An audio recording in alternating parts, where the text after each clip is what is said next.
Welcome back to another episode of Neon Leon. How are all you vital idols?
And finally, welcome back to another episode of Neon Leon. How are all you vital idols doing? Oh, we got a good one today. But before that, before anything else, happy birthday, America! Best country in the world. 249 years at the top, still going strong, baby. Even in our weakest, we are better than all. God, who knows how many hundreds of countries there are out there, but way better than all of them. We number one, and tonight we're going to have a good time celebrating America's birthday, celebrating the greatest experiment in self-governance, all while going over the degradation that is the internet, pop culture, news, reviews, dunking on commies. Ooh, you'll love to see it. So let's go ahead and just beat some communist ass tonight. But before we do any of that, we gotta say some hellos because there are so many of y'all coming in because we got a raid from Badger's Bastards. My boy, Angry Badger, truly a great friend. So let's see who all is here. All righty. Ooh, so many of y'all tonight. And before that, we got some pre-stream legends. Hold on. We got to say hello to some pre-stream legends. Xavier, member for 10 months. Yo, you'll love to see it. 10 months of being a vital idol, saying America. Oh, hell yeah. Thank you so much, Xavier. You didn't need to, but you did. Paul Rodapal, member for 5 months. Again, 5 months of being a vital idol. You got the 2 American flags saying America. Fuck yeah. You'll love to see it. Seabrew coming in with that 2-banger. Fireworks burst in the air. Let's enjoy the show. And enjoy it we shall. Enjoy it indeed. Put on a pal for a 2-banger. Says, hey, Leonidas. Loving the picnic table chic. No, this is my American fit, bro. My America fit. We got the red, the white, and the blue. Sun. Well, not sun on account of you're a woman, but you get what I'm saying. And then first of all, let's get a clip for those, and then we got Jake his own. But let's go ahead and give y'all a clip right here. You know what? Here's a good way to start off the show. Hey, you should have. Oh yeah, Leon definitely got jungle fever. Good dark meat. I like dark meat.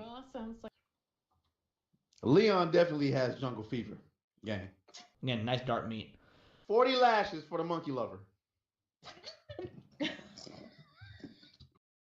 40 lashes with the monkey lover, not even 5 minutes into the stream. God, we are blessed. Yo, True Aztec Warrior becoming a member. My man with a plan. Oh, no, he was already a member. Sorry, the pop-up on Streamlab is weird. Member for 1 month. 1 month of being a vital idol saying, America, fuck yeah. Oh, you'll love to see it. And then Jake Martin, bro. Homie, friend, you didn't need to, you did. It means the absolute royal to me. $20 super sticker, a $20 banger. Let's see what it is. So let's scroll up here a bit. We got, is it a controller? I bet it's a controller. Yes, controller, but whoa. All right, Jake, my man, you know what you got clip, bro. You know what you got clip. So let's play it for you. Here it is because you deserve it, my friend. Chip, you know what? You just made the list. Oh, no. Oh, here we go. All right, now, where were we at? All right, we were saying hello to all you lovely vital idols. We had Dax, our best mod in the whole damn land. Philip Morgan in the house. Philip Anonymous saying, howdy. How you doing, LMA? Thank you so much for showing up. Of course, As mentioned previously, we got Pouty. Jimmy Boy Henderson is here. And yes, Sarah Connor Chronicles is the proper follow-up to T2. I completely agree. EB is in the house. Schizo Sweets is here. Look in my eyes. Yeah, no. I'm not doing it. I see you listen for content. I'm not doing it. Kalika Gamer's here. Thank you so much, Kalika Gamer. Who else we got? Golden Apples in the house. Appreciate you for showing up. Golden Apples. Hey, Straw Hat Sarah came back after an awesome showing and what was Straw Hat Sarah's first time seeing the stream last night. Showing back up. You'll love to see it. Thank you, Straw Hat Sarah. Don't forget, an elephant never forgets. Not that I'm an elephant, but you know, Mike Lee, the Prue Whisperer, is here. Thank you. The true Aztec Warrior, C Brew is here. Speaking of brew, your boy got some alcohol to celebrate the 4th. Letitia Badger, is this Twitchy Twink any good? Well, I guess you're about to find out. I guess you'll just have to see for yourself. I like to think I'm pretty good. 71 folk watching currently like to think I'm pretty good, but we'll see. And if I'm not, you know what? Roast me in the comments, preferably in super chat form, but roast me away. Your boy can take it. I swear. Nene is here. That's an American big and loud. You so goddamn right. You so goddamn right. Jake Martin, man, I scored this thumbnail 1942. All right, that was clever. That was pretty goddamn clever, my man, with a plan. Who else we got? I know there's more y'all in here that we got to say hi to before we get into the degradation. There's the internet. For example, Otter2, how you doing, Otter2? And White on a Bly, our favorite wheelchair-bound viewer. How you doing, Wheels? Paul Byersmith, the Otter Bestie. Thank you so much, my man, with a plan. Who else we got? Miss Sparkles is here. How you doing, Sparkles? The lovely Sherry. I mean, she's changed her picture, which is unfortunate, but the lovely Sherry. Thanks for showing up, girly. Are we getting close? Is that everybody? Let's just scroll over. Anthony Shaddix, gas station burrito. Huh. I like it. I like the name. Now, 195 countries on the planet, apparently. Yeah, they suck.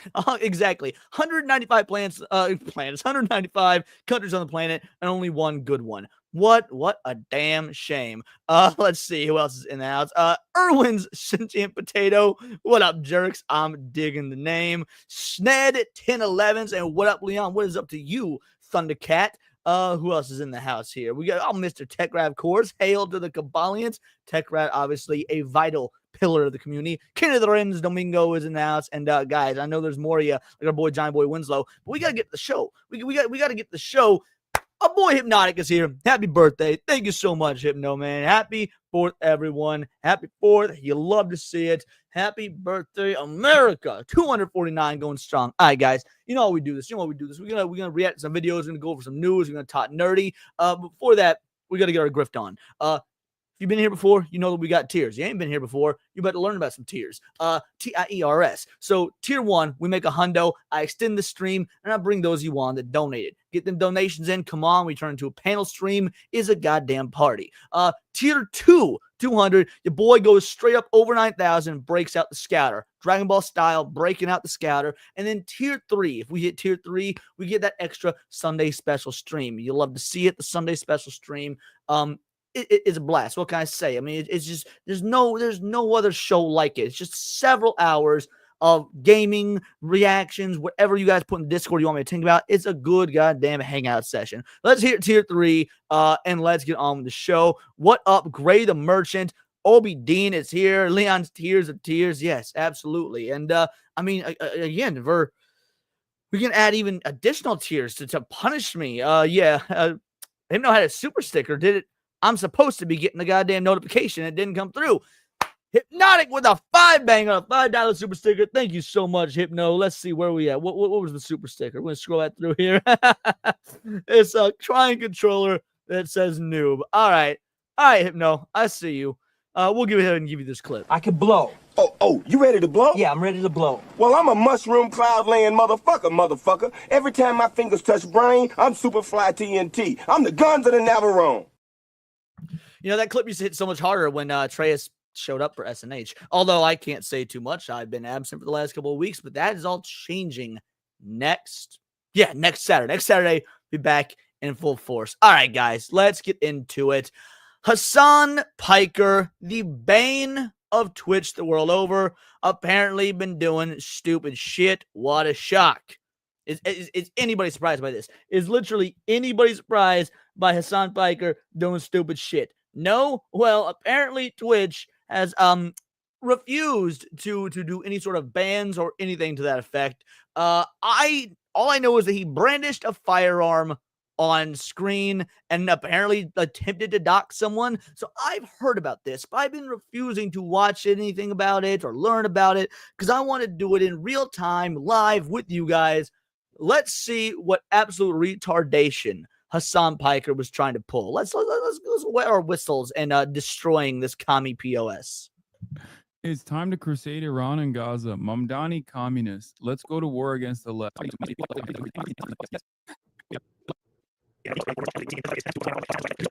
Okay. So Hassan's about to point a gun in random directions, even at himself. Bro, ain't no way. All right, so this is apparently the TOS that he is breaking, self-destructive behavior. We also prohibit activity that may endanger your life, lead to your physical harm, or encourage others to engage in physically harmful behavior. I thought that Hassan was like a commie, and which is he's a super leftist. I'm surprised dude even owns a gun. But all right, let's see what happens here. In our sincerity and actually delivering for the very working people who've been left behind by our public. Wait. Oh, okay.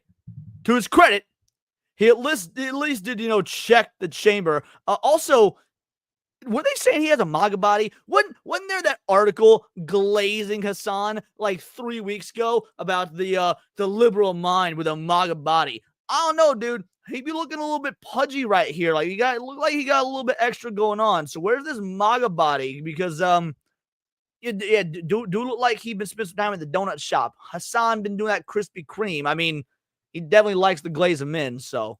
Politics compared with what President Trump has been able to do. Over the same period of time that I've been running. Wait. Hold on. Did he have his finger on the trigger? It looks right here like he's got his finger on the trigger. Homie, no. Okay, it's off the trigger here. Over the same period of time that I've been running has been tell him. Okay, all right. At least again, proper trigger safety. Although it does look like he's got it. He doesn't have it safe anymore. Ooh, it's not like again. I'm just surprised that the dude even owns a gun. Sebrew, you absolute legend, gifting 5 Words of Paradise Vital Idol memberships. All right, who all did you hit? Who all did you hit? Let's see. You got John Bond Zombie, O'Kyfern, Drake Williams, DeBlaze09, and Corrupted Beyond Repair. My mans be dropping the gifties, bro. Thank you so much. You didn't need to, you did. It truly means the world to me. So before we continue dunking on a piece of shit commie, let's get you a clip. What would be a good clip for you? You know what? You know what? Let's do something a little sexy. I will come anywhere you want me to come. All over his backside, run! I want to fuck you in the ass right now. Thank you. It's nice to get some appreciation around here. Also, shout out to Gamers Republic 420 watching on Kick, because we are live on Kick. We go live on Kick every time we do one of these shows. So thank you for viewing on Kick, Gamers Republic 420. Truly appreciated. And yes, Xavier coming in with the bingo, bango, bongo. All right, let's keep going. I couldn't get my name right. We defeated them, and that's what it's going to look like again. Okay, fair enough. Is it just me, or has Hassan not said anything up to this point? Like, bro, this is a reaction. You're doing a reaction. Aren't you supposed to, like, I don't know, react, add some commentary, whether you agree with this guy, disagree with, hit that pause button and say, oh, well, I disagree with his policy here. Or, I just want to take a friendly reminder to say, I don't care what this guy's saying. I hate the Jews. Because, I mean, that's a very Hassan thing to do. There's a reason the dude will be looking like Hitler in the thumbnail. Because the guy probably be doing some Elon Musk-esque salutes, So, point is, if you're going to be a reactor, if you're going to react to shit, pause, have some commentary, have some thoughts, like I'm doing now. Mr. MAGA body waving your fucking, was that a Glock? I don't think it's a Glock. Either way, do your fucking job, homie. All right, let's keep going. As you may. Okay, all right, there was commentary there, I guess. You found his account. Wait. Hold on. What did that say? Let's roll it back. Hassan has one of his longtime chatters doxed the wrong guy. Oh, bro. All right, so like, I heard it was an attempted dox. Is there an actual dox here? Like, obviously, it wouldn't be in the clip because, I mean, maybe, I don't know if the dox is already out there. By the way, you instructing your chat to dox a motherfucker? No way. Oh, you found his account? Today, I will show you 3 ways you can use. All right, so doxing any kind is prohibited by Twitch's community guidelines, even if the perpetrators only expose information available via public record. Cool banger from Sebrew. Leon, what's your kick? Same. Words of Paradise. Still Words of Paradise. Also, thank you so much, man. Absolutely appreciate it. You don't need to, you do. Thank you. But yeah, Words of Paradise on kick. So even if the perpetrators only expose information that's available via public record. Now, I will say I do not believe that is legally considered doxing. Like, if the information is public, it's not doxing. I could be wrong. I'm open to being corrected in the comments and whatnot. I'm pretty sure doxing is when it is private information.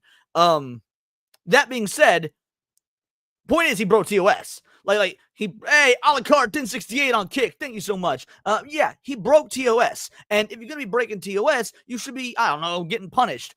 But he's not. This was like 3 or so days ago. I mean, I've been really holding off on watching this because I wanted to get all the information with you guys. And there's been nothing. Like, Twitch has this whole thing where, like, oh, they're not going to punish him until his day off. Then they'll give him a 24-hour ban on his day off, the day he wouldn't have streamed anyway, Sundays, which is absolute fucking bullshit. So we already saw that, Techno and XQC and whatnot stated that sometimes Twitch will actually contact you in advance and be like, hey, what's a good day for your ban? We want to work around your schedule because, bans don't mean anything. They're not fucking punishment at this point. So, whatever. He'll be banned when he's good and ready for it. Yeah, exactly. But so yes, if you guys saw the information was released of the top 10 male streamers on Twitch, and surprise, surprise, Hassan, Hamas, Diddy, Piker, he was number 2. He's number 2 behind Asmongold. Now, the fact that he's number 2, and if you look at the people that watch Asmongold, that watch Hassan, like in the disparity between them is massive. Like, the gap between numero uno and numero dos really keeps widening there. Sorry, I shouldn't have spoken Mexican right there. Don't call ice on me. But yeah, the gap is widening. But that being said, yeah, Hassan's number 2, and they're not going to do shit for him because even though Asmongold is number 1, Hassan gets all the special treatment. He is, of course, Dan Clancy's just precious baby child. So Hassan practically runs Twitch because Dan Clancy agrees with all these communistic views, and Amazon doesn't give a fuck what goes on their platform. So yeah, what point is, whether it's a legal dox or just a dox that breaks TOS, doesn't matter. There is never going to be a single consequence for anything Hassan did on this. And to be fair, this actually isn't the worst thing Hassan's done on his streams. Hassan has actually done worse, but the fact that he's done worse and still only gotten, not even a slap on the wrist, just like a finger wag, a 24-hour ban that's effectively a day off vacation, a finger wag. Bullshit. Wait, this is the guy? First thing we want to do is download the U2 DPN app, which we can do through the first link in the description. Use of weapons to physically threaten, intimidate, harm, or kill others. So the violence threats. Okay, is this where he actually whips out the blicky and starts making threats? No way. Okay, all right, I'm here for it. Let's go, Hassan. Let's hear it. Fuck are you gonna do, bro? Is that it? I mean, I don't know. Again, I get it. It's still against the rules, but no way. It's Hassan. He's not even man enough to have a real gun. It was a BB gun, bro. What sort of weak sauce is that? What are you gonna do? First of all, why do you even own a gun? What are you a communist? If you're a communist, you believe everything's for everyone. Hypothetically speaking, if someone were to break into your home to rob you of your shit, they wouldn't actually even be stealing because, no concept of ownership under communism. What's yours is hid. So why do you even have a BB gun? was this a gift from your father? No, because that would imply that your father loves you. Commies are pro-gun, SRA. I refuse to believe it because, again, what would be the reason for communists to need a gun? I heard it was airsoft, which is even weaker than a BB gun. God damn, this is sad. So my friend Stitchments, he replied they have Rachel Riley. I'm not sure what that means, but fair enough. Wow, this is somehow you guys made that even sadder. The idea that it's just a fucking BB gun. Like, I'm almost impressed. I'm legit almost impressed. Okay. Let's keep going. Unless, what if it wasn't a BB gun and that's just what Twitch is saying because it's a BB gun's a toy, it's not a weapon. You can buy them for 10-year-olds for Christmas. And to be fair, Hassan does have the political understanding of a 10-year-old. So that's why he's able to escape the ban. You know, he's like ban because they're absolutely lying about it being that would be amazing. Write a petition. Let's do a crusade, he says. Let's do a fucking crusade, he says. Let's hang Hassan and Mamdani for treason, he says. The fuck are you gonna do? How you gonna be acting big and bad while holding a BB gun? Like, y'all remember when Sneeko and Penguin Z0, Charlie, Moist Critical, whatever you want to call him, had that beef, and Charlie whipped out his blickies and, like, actually was kind of intimidating about it, not even gonna front, like, because he was, you know, in typical Charlie fashion, he was so calm and casual, and this is a magazine. Like, that was kind of impressive.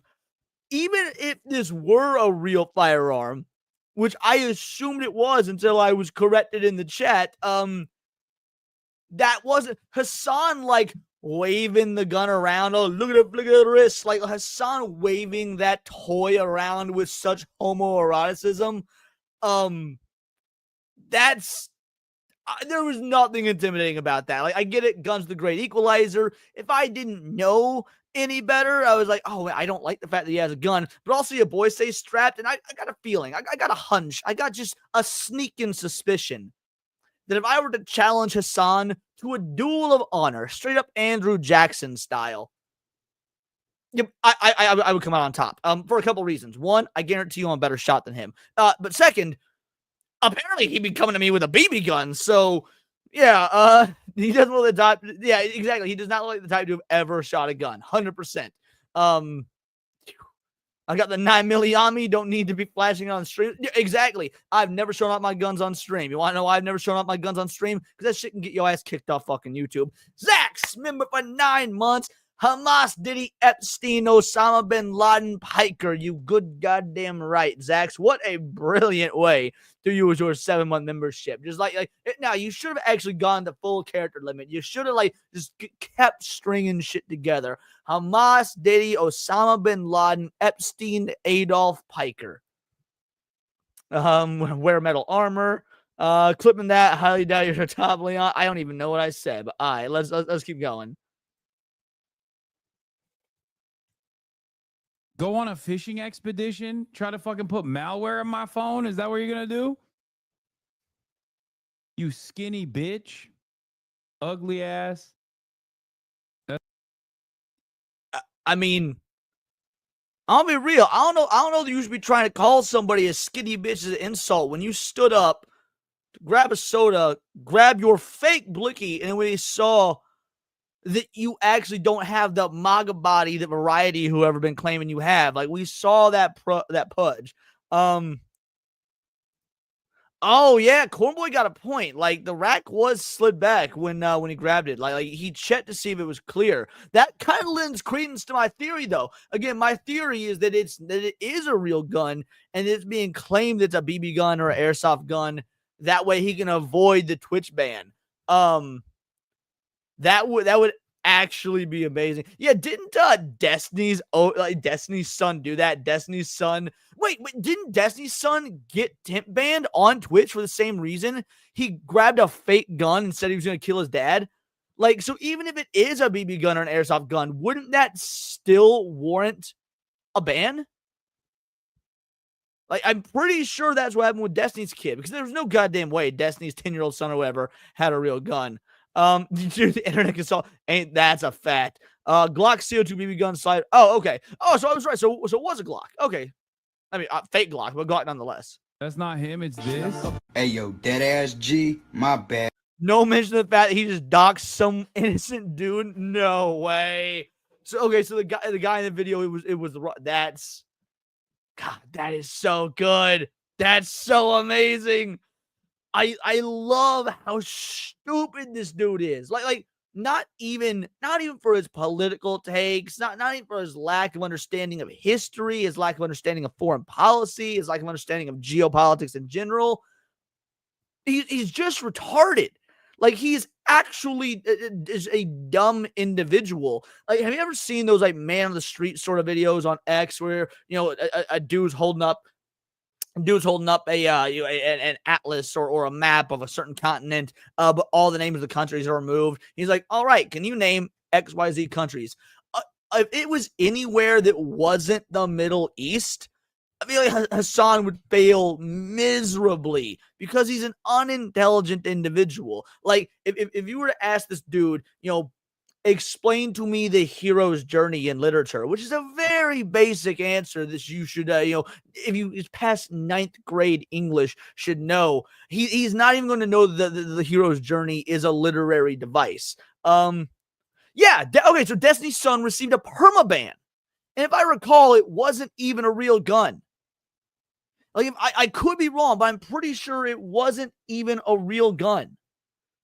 So it was, why is, even if it is a BB and or airsoft gun that Hassan's flashing and he's getting nothing, yo, if I were Destiny, I'd be like pulling some strings to get my boy back on Twitch. You know, yes, he absolutely Nepo baby.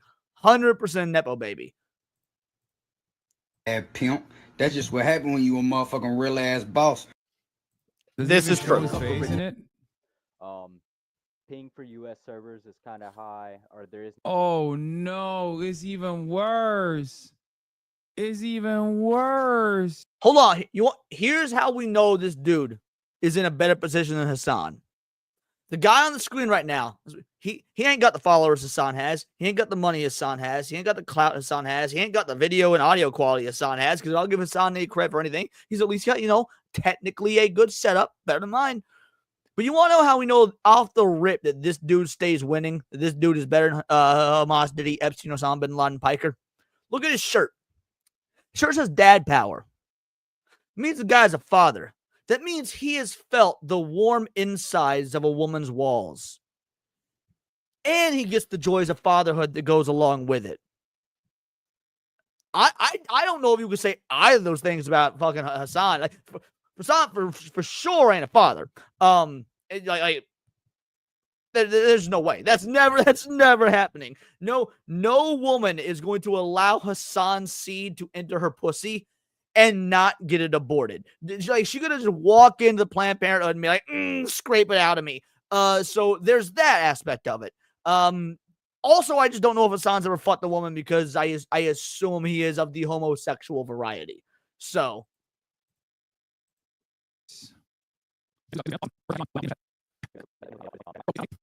Fucking dude who is advocating to hang me. Hey, thank you very much for the update, Dax.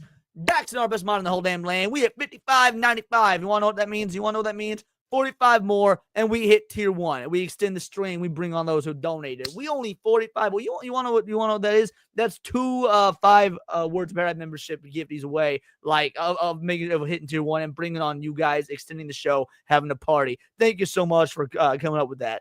The warm inside of you goddamn right. Dude, Jared D. Sills ain't the only Sith poet in this bitch. Bishop, how you doing, you beautiful bastard? Thank you so much for showing up, Bishop. All right, let's keep going.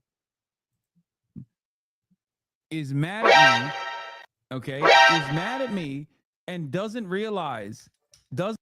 Speaking of Jerry D. Sills, the Sith Lord poet, it's like I spoke this into existence. Your boy is a god. Hail Leon, aka AJ Styles. How's you, brother? Remember, the light within your heart will always tear darkness apart. A unified mind and soul win a goal.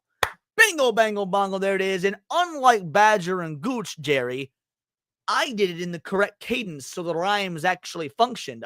Because, you know, Badger may or may not have made a mistake on that one earlier. Thank you so much, man. Remember, for 2 months, 2 months of being a Vital idol. You love to see it.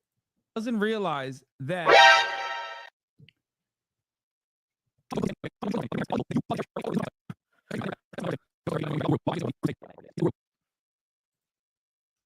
He already got side-wided? Oh, yeah. They already got fucking clapped. Hanged. Twitch staff simultaneously insta-bans anyone who insults Hamas, Epstein, Osama bin Laden, Diddy Piker, while also does nothing when he doxes and threatens a chatter with a firearm live in front of an audience of 30,000 people. This is all explicitly forbidden in their TOS. But again, Hamas runs this bitch. Hamas owns Twitch, baby. Like, owns it. Obviously not to the extent where he can, like, call up Danny Boy, be like, ban Asmongold. Because there's got to be a line. They'll be like, well, we can't just perma-ban him off the platform because he brings in more money than you. Dude has, no sense of gun safety whatsoever.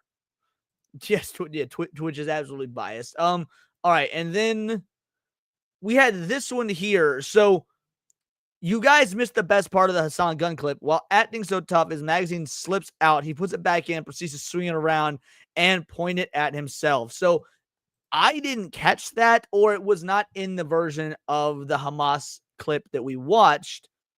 So we're going to watch this additional one to see if we can figure out, to see if we can see what they are referring to here. Let's go.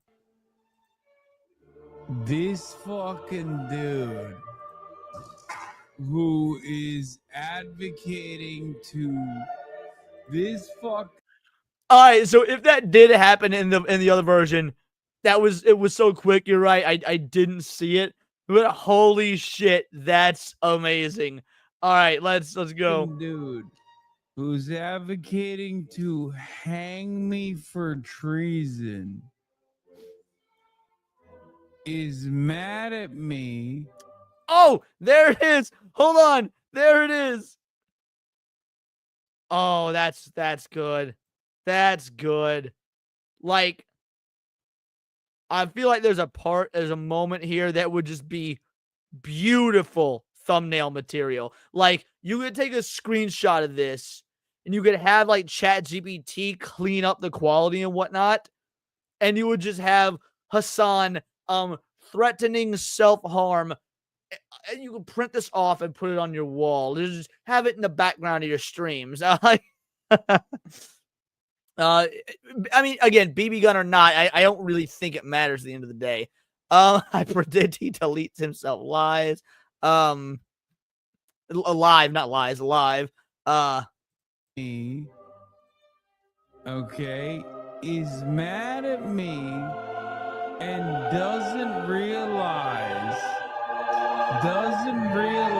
Bro, the way he's just playing with it here is terrible. Bro, if we showed ABF this clip,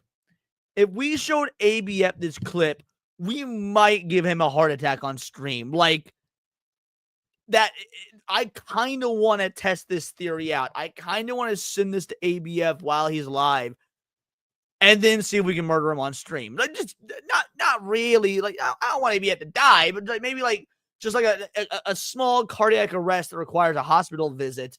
And nothing against ABF. I love the guy. He's a sweetheart, but there's science here. I just want to test. It's for science. ABF, I love you. I'm just fucking with you, brother. All right, let's keep going.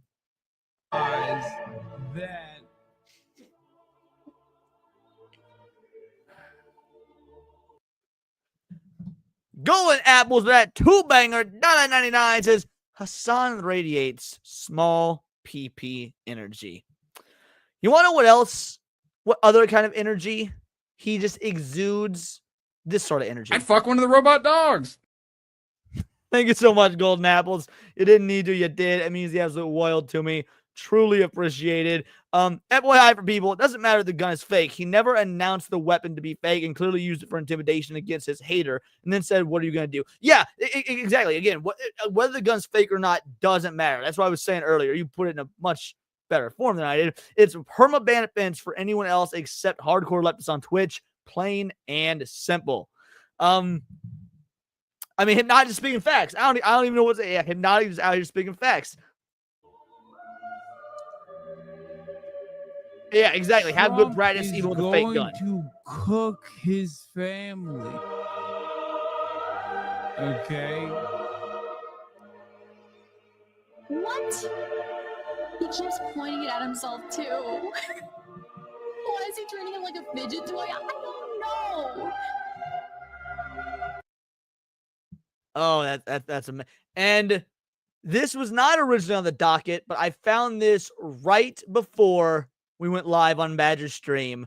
Apparently after this debacle, our friend Legal Mindset had some shade thrown at him by Hamas, Diddy, Epstein, Osama bin Laden, Piker. So apparently he's called Hamas calls him a fake lawyer, a passport bro, just all sorts of derogatory terms. Hey, you're allowed to throw that shade. I've been throwing shade at this commie piece of shit for the last 30 minutes of the 36 minutes we've been streaming. But I am curious about what was said because, again, like, Legal Mindset, actually a intelligent dude, he a real lawyer, he studied law. Dude obviously has the right idea, living all over in like the Orient and whatnot, living all cheap, kind of like our boy Will the Fans. So I want to see what homie has to say. Dude, there's something so funny about people being like, dog, have you seen the Legal Mindset video about you? Dude, if I were to cover every Rumble lawyer, fake lawyer that it actually is like a fucking... I love it. Fake lawyer. The guy's a real lawyer. Like, he's unequivocally a real lawyer. Right-wing freak that spends most of their time talking about like trans people. I would lose my mind. I would have no time to cover anything else. I get it. A lot of you are drama perverts, okay? And you nut when you think about the prospect of drama. Bro, isn't your entire career your entire career made off of drama under the facade of geopolitics? Because ain't no goddamn way people are watching you because they give a fuck about what's going on in Israel and Gaza and Palestine and shit. They're watching you because you hate the same people they hate and you react to them and you talk about them. Like, I don't know how much of his audience are like Asmongold folks that are just watching for clip material. But if he got 30,000 people in a stream, I'm going to wager at least 2,000 of them are clippers. And that's not a lot. You know, that's not a huge amount. Like percentage-wise, I should say. But 2,000 people just watching you to get clips of you saying dumb, ridiculous shit is... Wait, 3K? Okay, are you adding an extra 1,000 to it? All right, 3,000. Oh, is he only have 3,000 people? I thought they were saying earlier he had 30,000 people in chat in that other clip. I mean, again, it doesn't really matter. The dude's an idiot and all of his supporters and whatnot are idiots.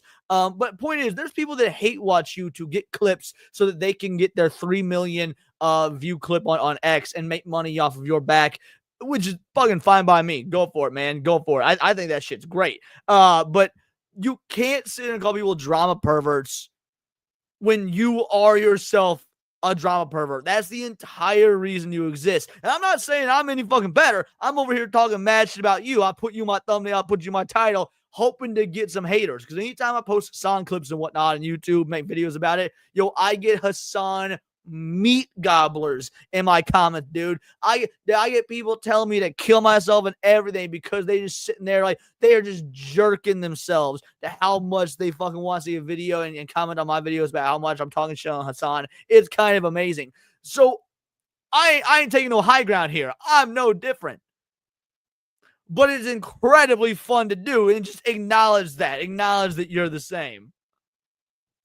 But I'm not going to pay any mind or any attention to some fucking psychotic MAGA lawyer, not a real lawyer, but a passport bro, who offers fucking courses.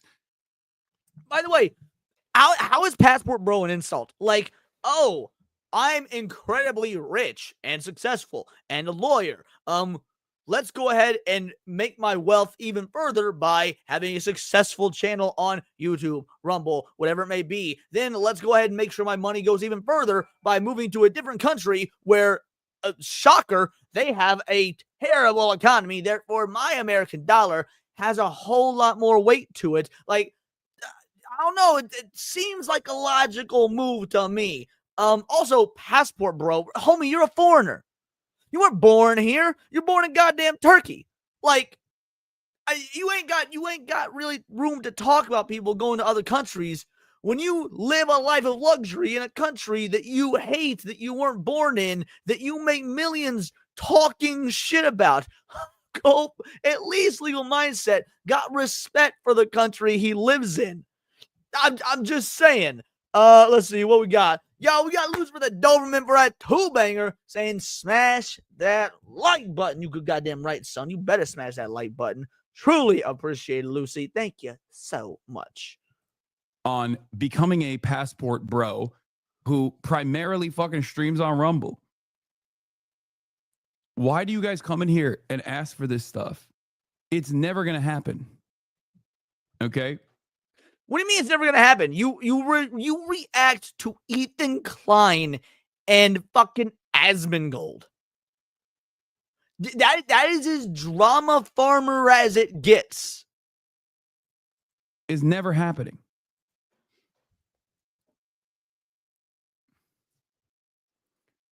We're talking about Labubus, 24 karat gold Labubus. The fuck kind of accent was like? I'm truly curious. The fuck kind of accent was that? I'm so confused. Dude, you gotta watch the Sigma Grindset lawyer's fucking video on you. Okay. I'm good, man. Thanks. Carrot gold, Labubu. Dude, See, there's here's something the so real funny reason. about people being like, here's the real reason he's not going to watch any of these intelligent, legal-minded individuals dunk on him. Because that clip, maybe Hassan's not smart enough to figure this out, actually. So I might be giving him too much credit. But my theory, my assumption, is that if he watches a clip of them calling him out, and he gets clipped reacting to their clip, knowing they've got larger audiences or knowing these clips are going to get spread around, it actually does put him in danger because he'd been doing all sorts of shit that not only breaks TOS, but at times straight up breaks the law. So if Hassan is caught doing illegal shit and he's watching a lawyer confirm he's doing illegal shit like that, all of a sudden there might be some sort of case there. I don't know. Again, I am an expert, but yeah, he's only going to go after individuals who do not have a profession that can 100% dog walk him. dog, have you seen the... I don't like the fact that I said dog walk and then I unpause and he says dog. That made me feel dirty on my inside parts. legal mindset video about you? Dude, if I were to cover every Rumble... Okay. It restarted. We good. All right. So that's the end of the Hassan stuff. That's the end of the Hassan drama. I mean, again, it's just funny to dunk on the dude. He's kind of I was gonna say he's a worthless nobody, but he's not worthless. He's actually worth quite a bit. You know, he's worth quite a bit of money for somebody that espouses, believes that capitalism is the devil and that money should be eradicated and that we should all live in a communist society where everybody shares everything. So he's emotionally and spiritually and mentally worthless, but physically there is some worth there. So yeah, I would love to see like a reboot of Celebrity Deathmatch, but like with streamers, because I would love to see all the different Celebrity Deathmatch style KOs people could do to like a Hassan Piker character, obviously in a video game. Take that, YouTube. But yeah, it's not. He's less of an avatar. He's more like a harbinger of just disease and just destruction. Champagne socialist, absolutely. Women have walls. Why have no one told us this? All right. Problem is there people that follow him, and I have to question these people at the same way. I'm sure they do. I find his followers worse than him because he can grift and make money, and I can kind of respect and appreciate the grift at least. They actually do believe this shit and think that he's a well-rounded, intelligent individual. And we saw by the picture of his gut that he is starting to get about a bit well-rounded. So yeah, that's that news of the day. But there's one more video that I want to react to before we start getting into the gaming news. And that is this creature, this disgusting male cosplaying as a female. We've seen this individual. What's their name? Like Lily Tano or something? Tino? I don't fucking know. All I know is that anytime that this mammoth pops up on my screen when I'm scrolling through X, I'm enthralled. And I'm enthralled, exactly, Lucifer. I'm enthralled that they have not yet been put through a wood chipper. Like, you would think that just some father out there would say, you know what? Prison might not be so bad, and just take care of the problem. That's just kind of what I assume would happen in certain parts of the world.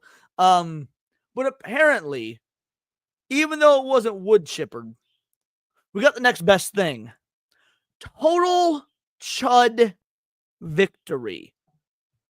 KO, destructive finish. Successfully bullied this troon off the internet. I've not heard what it has to say about the situation, but because I am an elitist piece of shit, I do want to point and laugh at discount Leah Thomas here. I love how even out of character, it still has its hair tied up in some sort of messy bun as if it can keep the charade going. So, yeah, let's just take a fucking victory lap while we watch this mentally disturbed criminal allegedly make themselves to be a victim. I do what I do, which is create content, is to educate and to entertain. I mean, I will give him credit. I am very educated because of this individual about how much I do hate this community. And I am entertained every time I see you of all the thoughts of violence that go through my noggin. They make me feel good, like right here in the heart. I think that's where my heart is. I'm not sure. So yeah, 1 for 1 on facts. In that order. And I think that recently my content has taken a bit of a shift. To be Yeah, you're right. Your content's taking a minute to shift because from what I understand about your content, used to it was you going to restaurants and waiting for people to misgender you so that you could get all these victim clicks and victim money, and potentially get these motherfuckers fired because you're a dude who looks like a dude who is acting like a dude. Actually, no, you ain't. I won't say you're acting like a dude. You're absolutely acting like a bitch. But you're a dude who looks like a dude, sitting down these establishments, getting free food, getting likes, getting attention, getting sympathy from management, the whole nine, even though they want to say the same thing to your face. Yeah, they called you sir because you look like a fucking sir. No amount of shaving is ever going to fix that. And then from there, you escalated it to going into women's bathrooms and filming in one of the most disgusting, uncomfortable environments I could possibly imagine. be more, well, I'm hurt. I am. Not hurt enough, because if you were hurt in the way that many folks would like to see you hurt, you would not be in a position to even make this video. I'm a dude, play a dude, disguised as another dude. Absolutely. Now, see, yeah, we got Paul coming in. There we go. Yeah, everybody. Yeah. Not rough enough. I'm deeply hurt because of the amount of hate that I've gotten over the past 3 years doing this, 2.5 years. And bro, here's how you know this dude is so bad at pretending to be a woman. So women have been able to do this thing lately, and it's kind of genius, but I also hate it. Ugly women, specifically fat women, have learned how camera angles work. So you could be finding this bitch, you'll be on the internet, you'll be like, oh, she's kind of cute. And then when you look at the real angle, you realize, holy shit, this is endangered species. Why is this woolly mammoth able to work a camera phone? Like fugly women have been able to find out how to make themselves look passable with technology.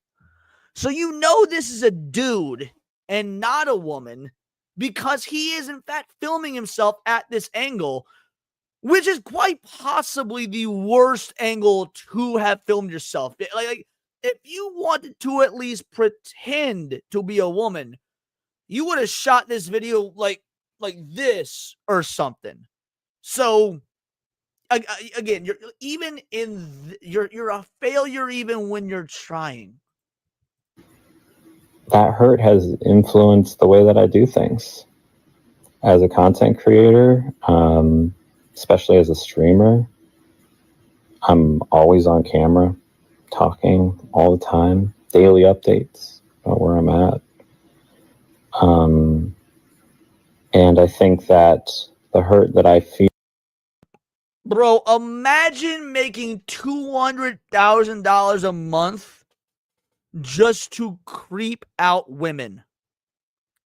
Like, homie, you are Harvey Weinstein, effectively. Like, you are Harvey Weinstein if you're making $200,000 a month to creep out women. Like, that's almost impressive if you were not so terrifying that you even exist. And that you're endorsed and that people actively think what you're doing is a good thing and believe in your delusion.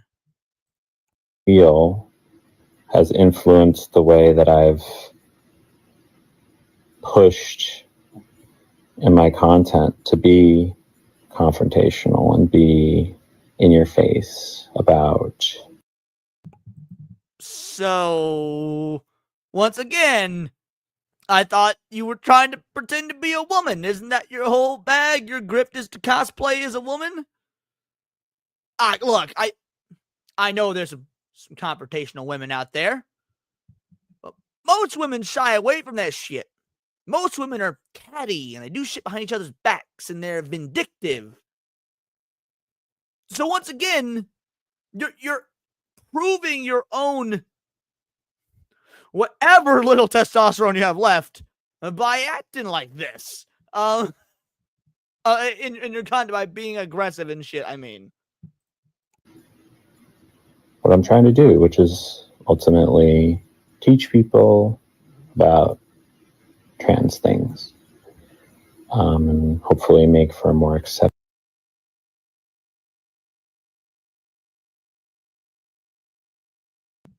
No, you're kidding me. This amalgamation of destructive personality traits and mental illness had a wife. I'm almost impressed. That is terrifying to know that there was some woman out there that was that dumb that he was able to prey on in that sort of regard. God damn. Also, I don't know why it said the notification popped up that something happened because I don't see. Did I miss anything on? Yeah, no, I don't believe so. Huh? Interesting. Sorry, victim narcissist. Huh? That was weird. Oh, maybe we got a new subscriber. That could be it. Hey, we got a new subscriber. Thank you so much. I was busy ranting and I missed who it was, but thank you so much. Accepting world. but I don't want the hurt to be a part of it anymore. That shift is not fun for me at all. Let me tell you, it probably also wasn't fun for the God knows how many service industry workers you got fired. It probably wasn't fun for the managers that had to have new meetings with HR teams, impart all these new rules. It probably wasn't fun for the fucking real women that you terrified in their private space. So like, forgive me for not giving a fuck what was fun for you. It's actually really awful, and it doesn't just impact me, but my family and my friends, and I'm not here to hurt anybody. I'm always going to be a confrontational person, but What do you mean you're not here to hurt anybody? I'm not trying to hurt anybody. The motherfuckers that you likely got fired for clicks and attention hurt them.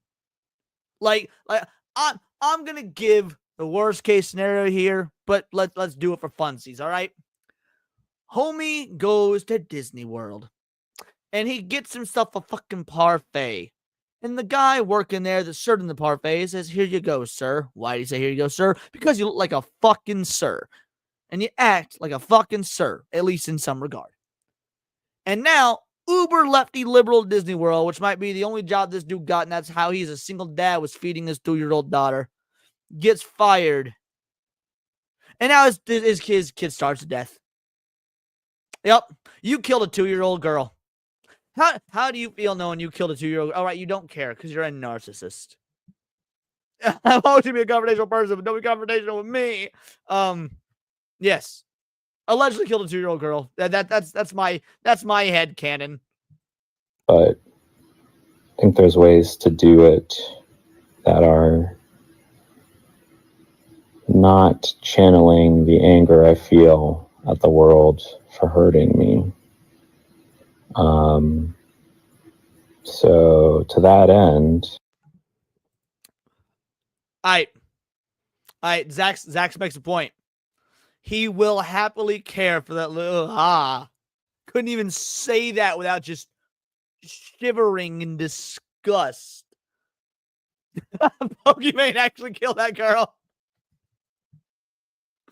Well played, Lucifer. I'm gonna take a break. I don't know when I'll be back. I'll be back, but I don't know when. I need to take some time. I'm not going to change myself for anybody. Bro, isn't your whole thing the fact that you changed yourself? I'm not going to change myself for anybody. Homie, maybe you should. Maybe like change back and spend the rest of your life atoning. Go on your Rurouni Kenshin atonement for the rest of your life arc. Like become a Buddhist monk or join a monastery or whatnot. Point is, away from the general populace. Go climb a mountain to Tibet. And if you don't freeze to death, which I honestly kind of hope you would, but if you don't freeze to death and you make it to this monastery, shave your head, stay there forever, only surround yourself by older men. And also just no smartphone access whatsoever ever again. And that's assuming that we don't get the good ending of this video game, which is where you actually freeze to death on the climb up the mountain. Yeah, bro, impelled down for these people for sure. And whatever you do it way fuck over there. That's pretty good, EB. I appreciate that. That's never going to happen. But I am going to work on... Join 41%. And then Piranha Bat with a 2-banger, paying for a Pilates cleanse while I take a drink. I think that's supposed to be I was like, take a martini? All right. Paying for a pallet. I said Pilates. Fuck. palate cleanser. Yeah, we'll have a palate cleanser after this. We'll have a good story after this. Actually, we'll have a slew of good stories after this. But yeah, a palate cleanser. All right, guys, we got 1 hour left to hit that tier 1 mark. Don't forget, if you want to extend the show and whatnot, actually 49% now. So, Pouty, thank you so much. You didn't need to. You did. I truly appreciate it. And I imagine this is what you guys are all thinking for me subjecting you guys to this. And a friendly reminder, fuck you, Leon. There you go. That was for you, Pouty. The way that my hurt has taken over my content in some ways. So, thank you for all the support. Hey, thank you so much, Jake Martin. 6141. We are 39 away from tier 1. Truly appreciate you. Again, man, I don't deserve y'all mods keeping track of that shit went up for me. I couldn't do it without you. All right, if y'all want to come on the stream, if you want to extend the stream, we 39 away. Drunk as I am, I was like, no fucking shot. He just said Valani. Are you drunk, my man? I hope you're drunk considering we hit tier 1. You're coming on. That's amazing. And we'll see you somewhere down the road. And Cornboy coming in clutch with a $1.99 super sticker. My man with a plan. It's the thumbs up. The signature Cornboy move. Dude, the thumbs up is the Cornboy Kamehameha. It is his signature move. All right. Thank you so much, Cornboy. Truly appreciate you. And yes, hail to the mods. Great work. Cornboy, you know what? Here's how I feel about this dude playing victim. I am shocked. Shocked. Well, not that shocked. That's what it is. All right. Let's go into some good news. Let's talk about something positive. This is the palate cleanser y'all want, right? Let's talk about some video game news. Some video game news that I consider to be good news. Sega's president wants company's revival to be his greatest achievement. And we're going to get into this. But before we get into this, Lucifer the Doberman with a 5-banger.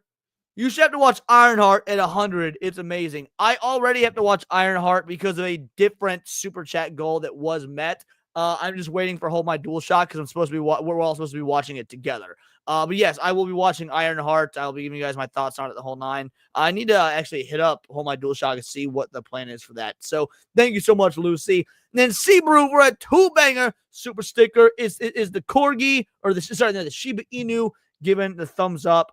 Again, I don't deserve you guys. Oh, I forgot to upload the new clips. All right, so I'm going to give you the Smash JT clip, and then I'll upload the new one. Oh, that was so good. You'll love to see it. All right, let me go ahead. I've got some clips to throw up here real quick. Oh, I see you. Don't worry. We'll hit that in a moment. I'll hit that in just a moment. All right, we got to upload. You know what? I think we'll do this one first. And then we got a boy Primate King Sun Ni Woo saying monkey. All right. Well, since you are one of my favorite monkeys, I'll give you this one, son. That's stupid. You're stupid. Stop being stupid. There it is. There it is. All right, we gotta put this in the alphabetical order real quick. Yeah, right there. And then I should have done this before the stream, but I forgot that I had new clips for you guys. For those of you who've been watching the OBS-based streams, you've seen them. I'm sure you've seen them. Oh, and then look at that.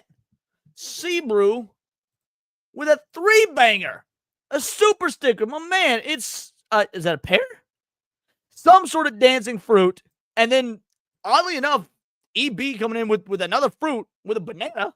So, 2 fruit in a row. Is it you guys' way of saying I'm fruity? You know what? Since you've been posting fruits. Now excuse me while I harass someone for having pronouns in their bio. Hey, got done with the fireworks. Nice. They've been going off like a motherfucker where I live. All right, I got at least 1 or 2 more clips that I got to upload real quick, and then we will get into this story. Because it's a good story, and I do like occasionally giving some good news. Like it's not exactly my bread and butter, but yeah, we have to do it at times, right? Because we can't just live in this world of negativity all the time.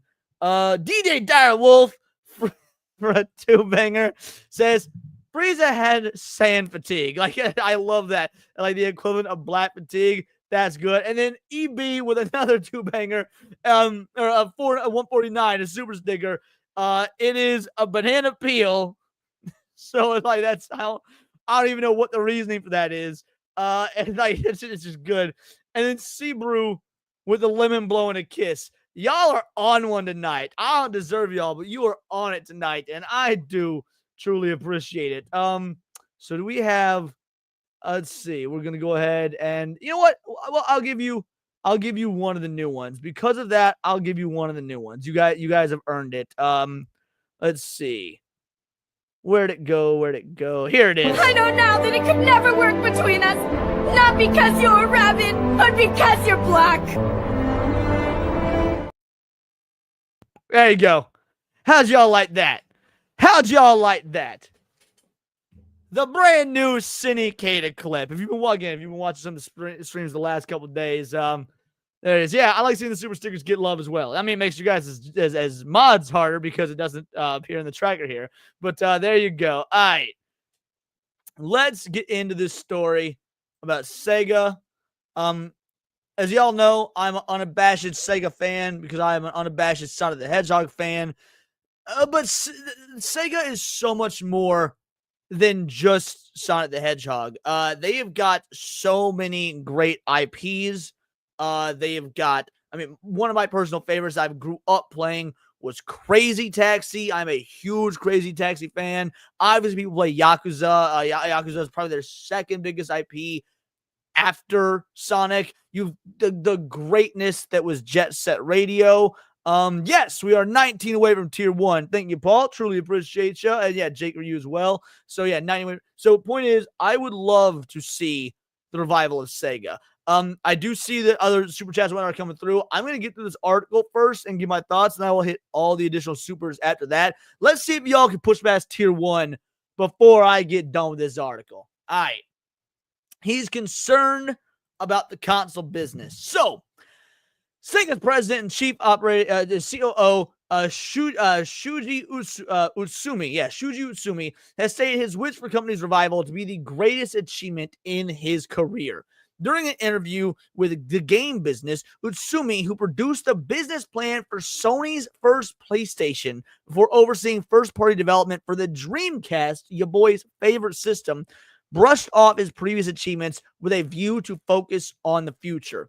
One way in which he hopes to achieve this change is to change the mindset for Sega's Japanese studios. Now, whenever you hear someone say they want to change the mindset of the Japanese studios, we're trained to be worried about that because changing mindsets in the West has had a very historically and contextually different meaning. However, I do want to see Sega grow beyond just being the Sonic and Yakuza company. I want them to regain what they were in the 90s, which was a powerhouse of the industry. I mean, they were competing with Nintendo, for God's sake.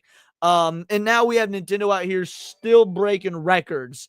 And Sega, I mean, they don't even make consoles anymore. They're relegated to third party. So I would be okay with seeing a change in the mindset for Sega's Japanese studios. When he rejoined the company, the teams over in Japan primarily focused on the domestic audiences and neglected to pay much attention to international fans. This has now changed, with Utsumi saying the company's attitude is to say, hey, all gamers in the world are our audience. Now, what does that mean? Does that mean that they want to start catering to a Western audience with all the DEI, the agendas? Maybe, but I don't think so. I don't think that's what he means, what he wants, because there's actually interview talks with him, and there's no mention of the political woke gaming journalist buzzwords that we're so used to. I truly think with Sega's fall off after the Dreamcast, they became a shadow themselves, and they didn't really have an identity anymore. So for this to be looked at in a more global sense beyond just Sonic and Yakuza, it might be the revitalization of the creative juices that is needed at Sega. That said, Usumi is concerned about the console market in the face of growing competition from PC and mobile, but it's nevertheless a fan of traditional consoles. Since I was a member of the PlayStation launch team, I have a big attachment to the console business, and Nintendo has been playing an amazing role. Jesus, they made a great contribution to this area. I didn't expect Switch 1 to be that successful. Nobody did. But the big, huge trend is PC, with its global market reach, and mobile, of course, which is getting better and better in terms of graphics. Now, he calls PC a trend. I don't know if this is a translation thing. I don't know what his intent is here. I don't know if it's just different in Japan than in the West. But PC gaming is not a trend. Okay, PC gaming has never been more popular and will only continue to get more popular as the ease of access of PC just spreads and goes further. I mean, your boy was a console gamer until just 3 years ago when I made the switch to PC. And Waco's correct. At this point, PC is a staple. So Sega has adjusted their business strats to match this. You know, games are coming out day and date on PC. Sonic X Shadows Generations came out on PC the same day as everyone else. Pirate Yakuza, all the recent Yakuza games have been coming out. Persona, you know good goddamn well the upcoming Persona 4 remake, just like Persona 3 remake, is coming out day and date on PC. Persona is, of course, Atlas, but for those of you who don't know, Atlas is owned by Sega. So it's effectively, Persona is also a Sega franchise. The fact that computers superseded consoles feels wrong, evil even. You're honestly, you're biased, and you're either ignorant or intentionally holding on to something that just isn't there anymore. Because gaming started with PCs, not consoles. Gaming truly started with PC, not console. But we're not going to get into the console debate here. The fact of the matter is, PC is the name of the game now. And that's how it should be. There's nothing that a console offers that a PC can't do and can't do better. It truly can't. At this point, with the cost of consoles, for an extra 1 to 200, you can build a moderate PC. And that'll take care of most of your gaming needs. So that's neither here nor there. Sometimes you want to play in different styles. Sometimes you want to relax and play in the living room with the big screen. That's one way. Sometimes you want to kill time on some mobile games. And a PC game, it's sitting in front of a desk doing something more serious. There's lots of ways to enjoy games. And among all those activities, I want to believe the console is going to give us nice opportunities. But again, it isn't. There's nothing inherently wrong with console gaming as an idea and as a thing. But it's never going to be better than PC, not at this rate. There's still going to be a market for consoles if those consoles can offer something that a PC can't. And what that needs to be is affordability. Consoles can't be pretty much the same price as a mid-tier PC, which they are now. So if consoles want to continue and move forward, I'm sorry, you're just going to have to cut the cost on them, eat the cost, and put out games for them that are must-have games. Yes, I agree with Bishop on this one. Facts. But that's not what Sony is going to be doing. That's not what Nintendo is going to be doing. That's certainly not what Microsoft is going to be doing if the rumors are true that Microsoft maybe has one more console in them, and then Xbox will drop out of the console game. Now, if Sega wants to get back in the hardware game and offer a cheap alternative, I mean, maybe. I don't foresee that being a thing. So at this point, he's got to be talking about software on consoles. But he also has to know that the majority of the sales for these series, they're not going to be on console. Now, there's an exception to that. There's a caveat to that. When he says consoles, maybe he means Nintendo. Let's take Sony and Microsoft out of it for a moment. Maybe he means Nintendo. Sega and Nintendo, they're pretty thick as thieves, right? At this point now, the rivalry's over. Sega does some of their best work on Nintendo consoles. Their mascot character, Sonic, who rivaled Mario, is now doing crossover games with Mario. Sonic and Mario, the Olympic Games, Smash Bros. I mean, Sonic has been in Smash Bros. Since 2007. Guys, Sonic has been in video games with Mario that are officially licensed for almost 20 years at this point. Sega does well on Nintendo.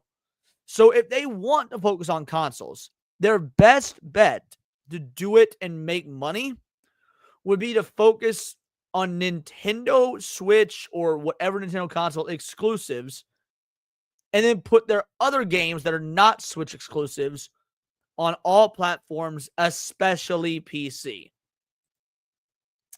When responding to a comment regarding the tough environment of the industry at the moment, Utsumi decided to look upon the situation in a more positive light. Now, this is when it gets good. This is when it gets interesting. I was in the music industry for a while. The music industry is tough. The movie industry is tough. But if you look at the video game industry, that base is still expanding. So while it's getting tougher, maybe for console, the game business overall is still growing. There's opportunity to reach more and more people. I'm optimistic about it. Notice how different of a mindset this is in the East than the West. That's pretty amazing. We're not seeing layoffs from Square Enix. We're not seeing layoffs from Capcom. We're not seeing layoffs from Koei Tecmo. We're not seeing layoffs from Nintendo. We're not seeing layoffs from Sega. Do I need to fucking go on? No. So there's a reason to be optimistic about the games industry in the East. I mean, because they operate on a different methodology. Now, yes, Square Enix, Capcom, Koei Tecmo, Bandai Namco, even Sega do have DEI initiatives, do have ESG, do have wokeness, do have American divisions that are all in on that stuff. So don't get me wrong. It's not hunky-dory, perfect, Japan is saving gaming. No.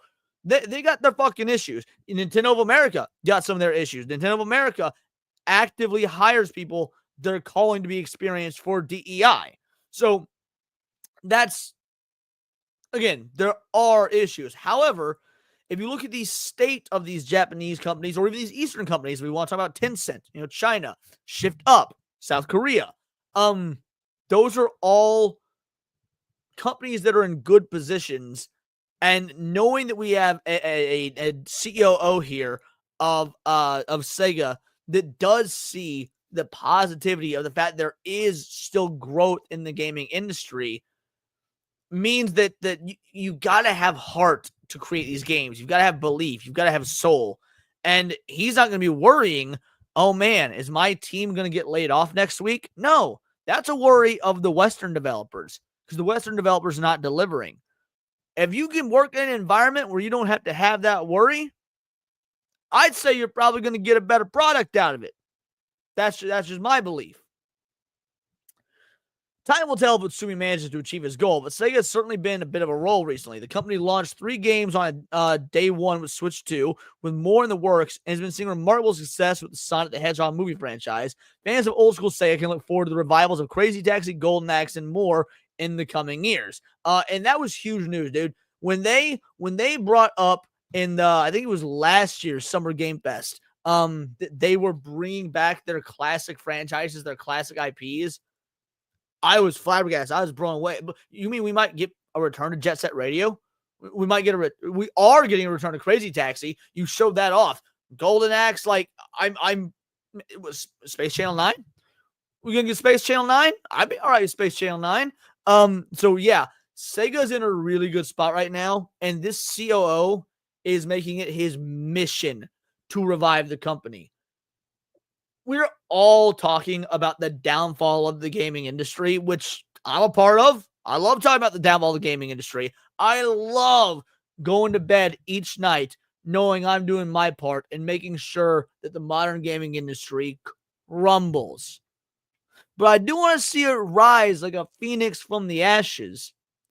And we don't need to wipe away everything to start to wipe the slate clean. I mean, even after a nuclear bomb, there's still structure standing. So if Sega gets their shit together and becomes a staple of the industry again and this COO actually does fulfill this dream, fulfill this vision, and we can see them as more than just the Sonic and Yakuza company, that is an absolute win. Yeah, I hope he does good. I want to see people championing the wanting to do good from these companies, from these developers. That being said, yeah, pulling for Sega. Don't let them become Sega. Facts. All right. We had some supers come in. What was the last one we saw? Let's see. Remember that one. Did we? All right, here's the 3 new ones.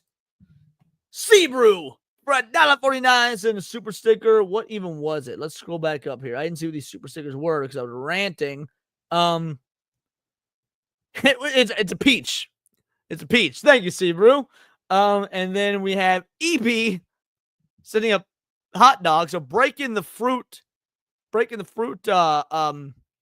trend. Thank you so much, EB. And last but not least, he said, hot dog. Member for 4 months. EB, bro, thank you, dude. 4 months as a vital idol. Catch you later, LMA. Thank you so much. I don't know where we are at in terms of, hey, and then Fun with Collecting coming in strong with a 2-banger saying, Sega, fuck yeah. I agree, fuck yeah. I want based Sega. I want Sega to be putting this in their games. Now excuse me while I harass someone for having pronouns in their bio. There it is. All right. And Lucifer the Doberman gifting awards of Paradise membership. It went to Full Metal 921. Thank you so much, homie. Truly appreciate you. You didn't need to. You did. It means the world. Let's clip you up, son. Let's clip you up. I just super love sucking dick. When I haven't for a while, I get needy. There you go. I know that's what y'all need. I know that's what y'all wanted. Pause is close to tier 1. I don't know where we're at, to be fair. We're at 91 even. We are 10 away, technically 9 away from hitting tier 1. Let's go. All right. Where were we at? Right.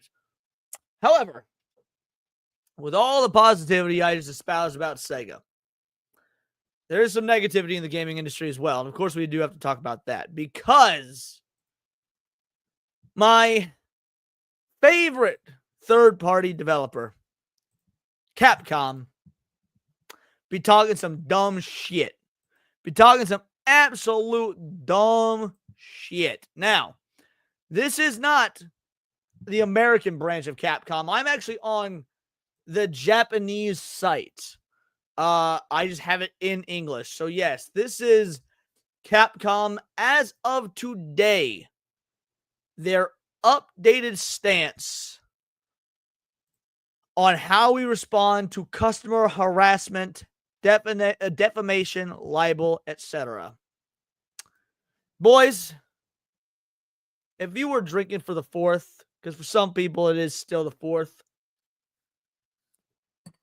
you're going to want to take a drink for this one. You're going to want to raise your glass and maybe pour one out for the company that Capcom used to be. We are truly in dark times with this company. Let's see what absolute chicanery is afoot. We take customer opinions and requests seriously, as they are indispensable for improving our products and services, and we strive to improve quality. On the other hand, we've confirmed some instances of slander, libel, denigration, intimidation, threats to harm or disrupt business, and harassment against our executives and employees by name or in a manner that recalls specific individuals via customer support desks, social media, and review posting sites on game sales sites. So, Capcom is throwing a fit that gamers are talking shit about them. That's what this is. They are now threatening legal action over people having negative opinions of them. Now, obviously, if someone's a Capcom employee and they're getting DMs over and over that say, I'm going to put a bomb in your 92 sedan. All right, that's harassment. That's going a bit far.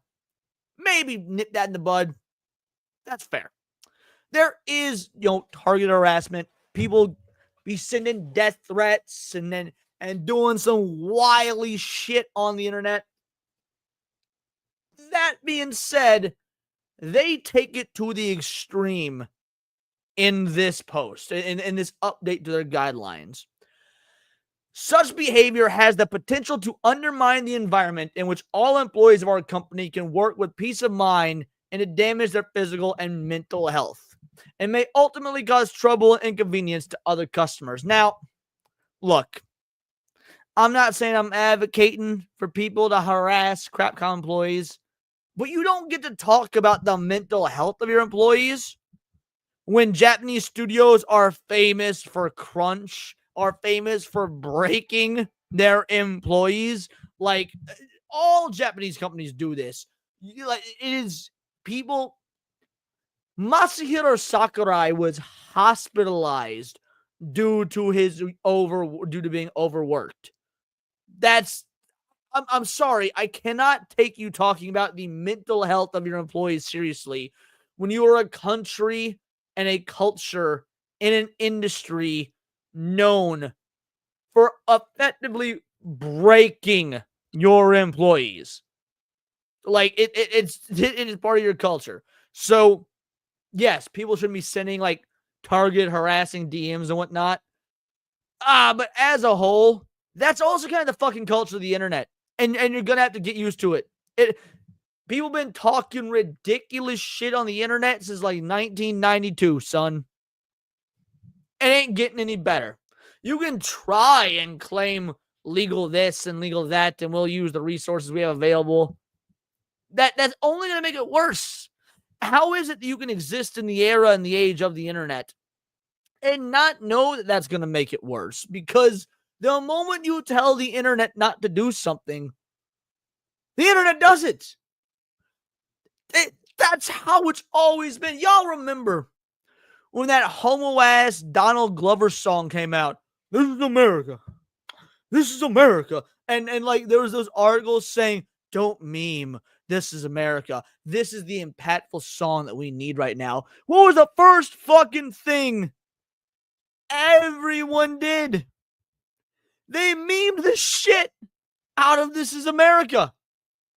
So when Capcom actually goes out and says they're going to start taking legal action against those that harass them, you're inviting more harassment. Now, again, if there's actual illegal activities going on, fair enough. However, you've got such broad descriptors of what's going on that you've lost the moral high ground. I see a couple chats come in. Let's go ahead and hit those real quick. First of all, we had phone collecting, $1.99. Dumb Capcom, come fight me physically, bitch. I love the Alyssa Mercante reference. So you know what? I will give you a clip in kind. Y'all can clip me all you want. I think Alyssa Mercante has a nice ass, but I guarantee you she doesn't shave her armpits. So I'm good. And then we got my boy Niat, FCE, Film Comics Explained. Make sure if y'all have a sub to him, you do, because my God, what a genuine gem of a human being. Also, harass him into, speaking of targeted harassment, harass this man and bring back his VTuber avatar because it was so goddamn cool. Don't actually do that. I'm fucking with him. I mean, it is cool, but don't actually do that. Japanese companies don't just overwork you in the office. Employees are expected to go out drinking with their bosses for hours every day. They start 8 a.m., don't finish till 9. Yeah, I've heard that. I didn't know that was true, but it's like depicted in anime so much, I kind of assumed it was. So yeah, I mean, that's crazy. That is insane that they do not differentiate. They own your time. Even when you are off the clock, you are expected to be there. You're expected to be around the dude. If I was forced to go drinking with the people I work with in the office, I would honestly kill myself because I don't care about you people. You're not my friends. You're my coworkers. You're acquaintances. Like I have in my life, I have made maybe 2 long-lasting friendships from office work. One of them, to be fair, is my IRL bestie, Paul Byersmith. He's in the chat here. We met at work, but we became naturally, not by some forced work culture. And that was, it blossomed into a friendship that I think we've been gone from that company. Paul, how long ago did we leave that company where we met? It's probably been over 10 years ago, somewhere between 8 and 10 years. And we're still friends. Bro, I've been working for 15, 16, 17 years now. I've been in the workforce, something like that. If Paul in the chat's the only friend I can think of that I've had that I actually have a legit friendship with, like, we're not friends. You can't force that sort of culture. That being said, Niet, thank you so much for the clip, man. We got to play you your clip.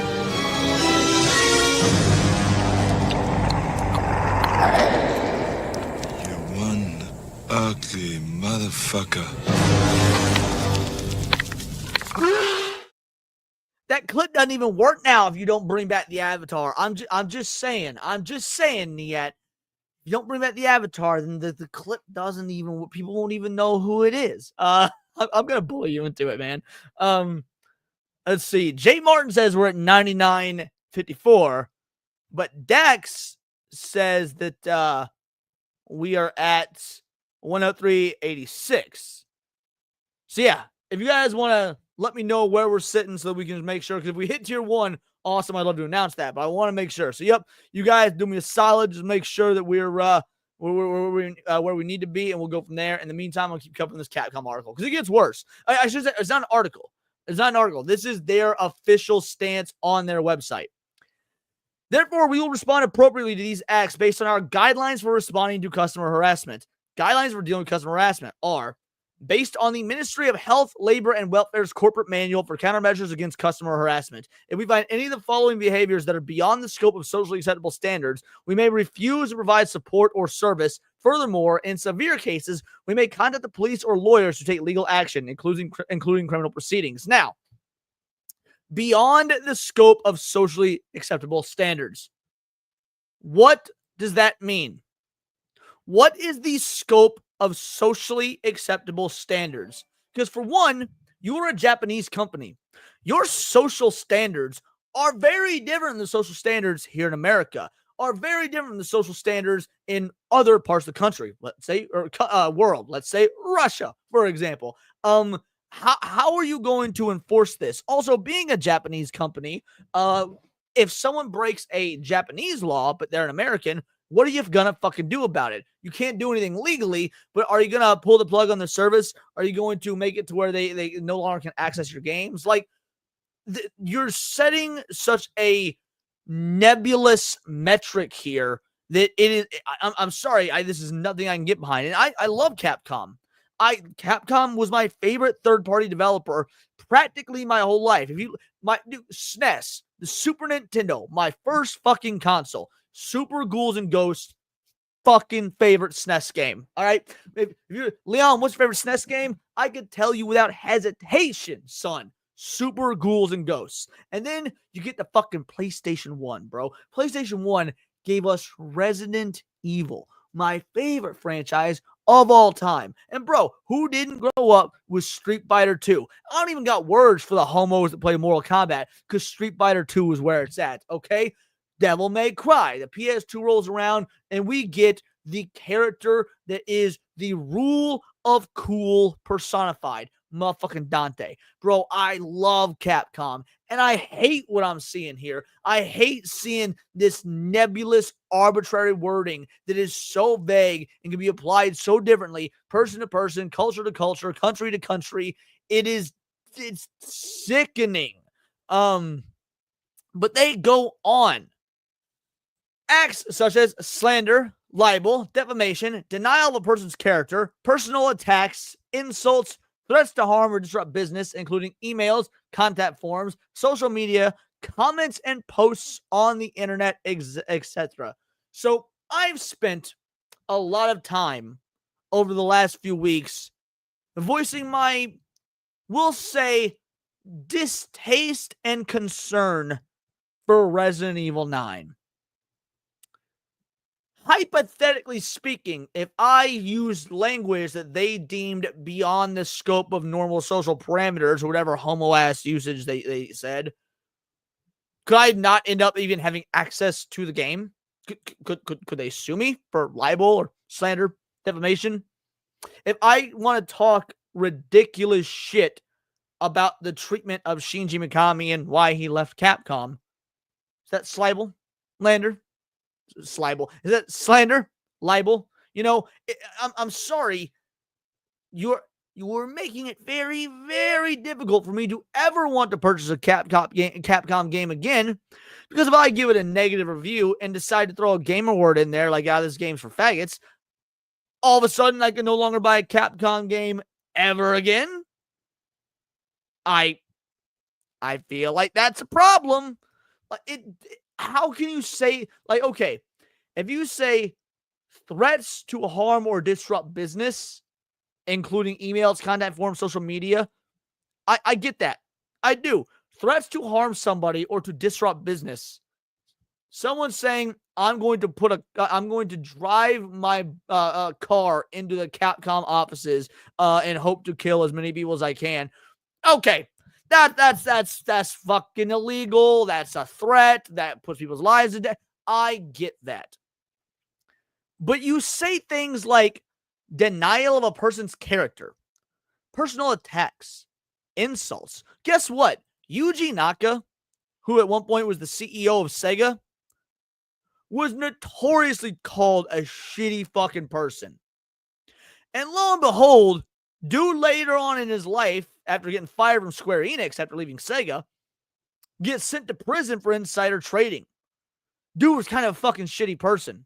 But that had to come to light in the court of law. So for all the people that were claiming he was a shitty person up to that point, those are attacks on his character. They were just proven true later. Those were insults. Like, you can attack these individuals. You can insult these people because sometimes the shit's fucking true. Like, what are you? We can denial a person's character. Bro, some people got shitty character. We can have opinions on people having shitty character. I think Alyssa Mercante got shitty fucking character. I think she's a bad person. Were she a Capcom employee, I could be struck the fuck down for saying that. Personal attacks, insults. Like, guys, again, it's the fucking internet. This is going to happen. Threatening or intimidating through threats, abusive language, excessive questioning or scolding, etc. Okay, again, you had me at first. Intimidating. Yeah, you can't intimidate people. Threats, abusive language. I get it. Excessive questioning? What? If I tweet at you, yo, when are you going to put Jill in a Resident Evil game 1,000 times, I can get in trouble for that? Like, I get it. That's annoying. It's dumb. It's creepy. It's cringy. But someone wants to tweet at a Capcom employee, when's Jill coming back to Resident Evil 1,000 times. Yeah, bro, hit the fucking block button. Hit the mute button. Like, I don't fucking know.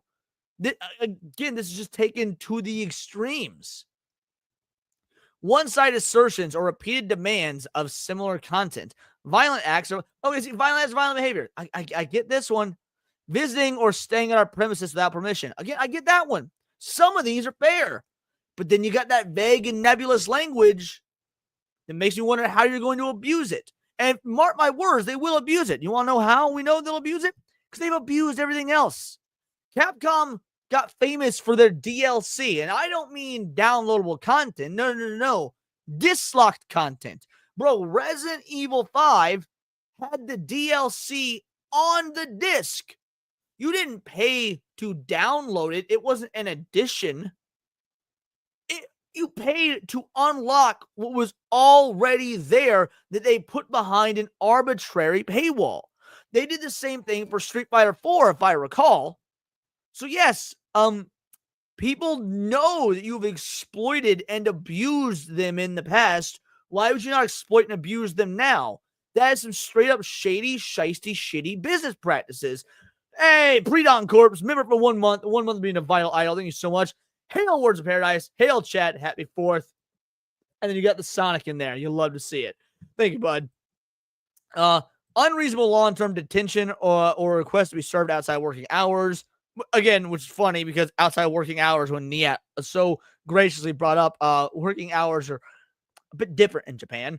Unreasonable summons into locations, excessive or unreasonable demands, demands for special treatment, demands for an apology from our company without a reasonable reason, unreasonable requests for the provision of services that are excessive according to social standards, such as product exchanges or monetary guarantees.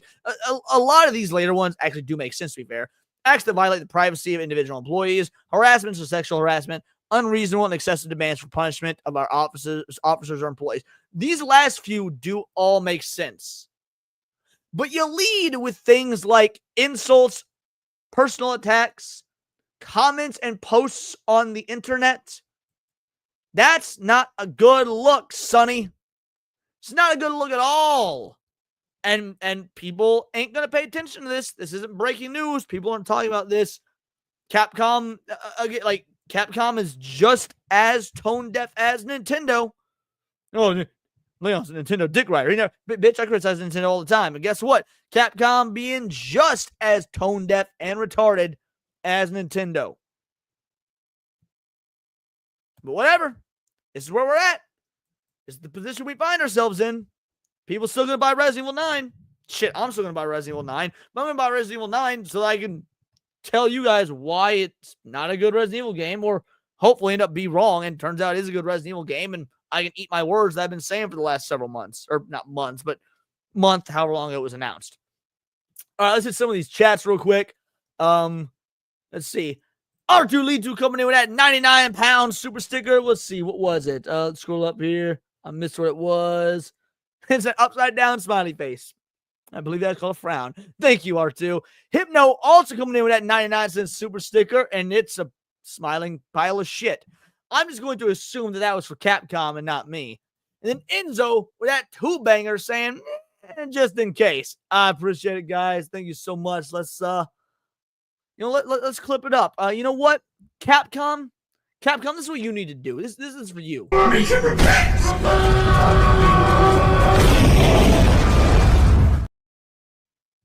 DJ Dire Wolf says he'll definitely watch my Resident Evil 9 stream. I don't know if I will stream it. If I do stream it, it will likely be a second playthrough because I will want to make sure that I take in all the information, all the ideas, things that are coming with the game, to like truly study it, and also have my own enjoyment time with it, and not have to worry about like putting on a show and whatnot.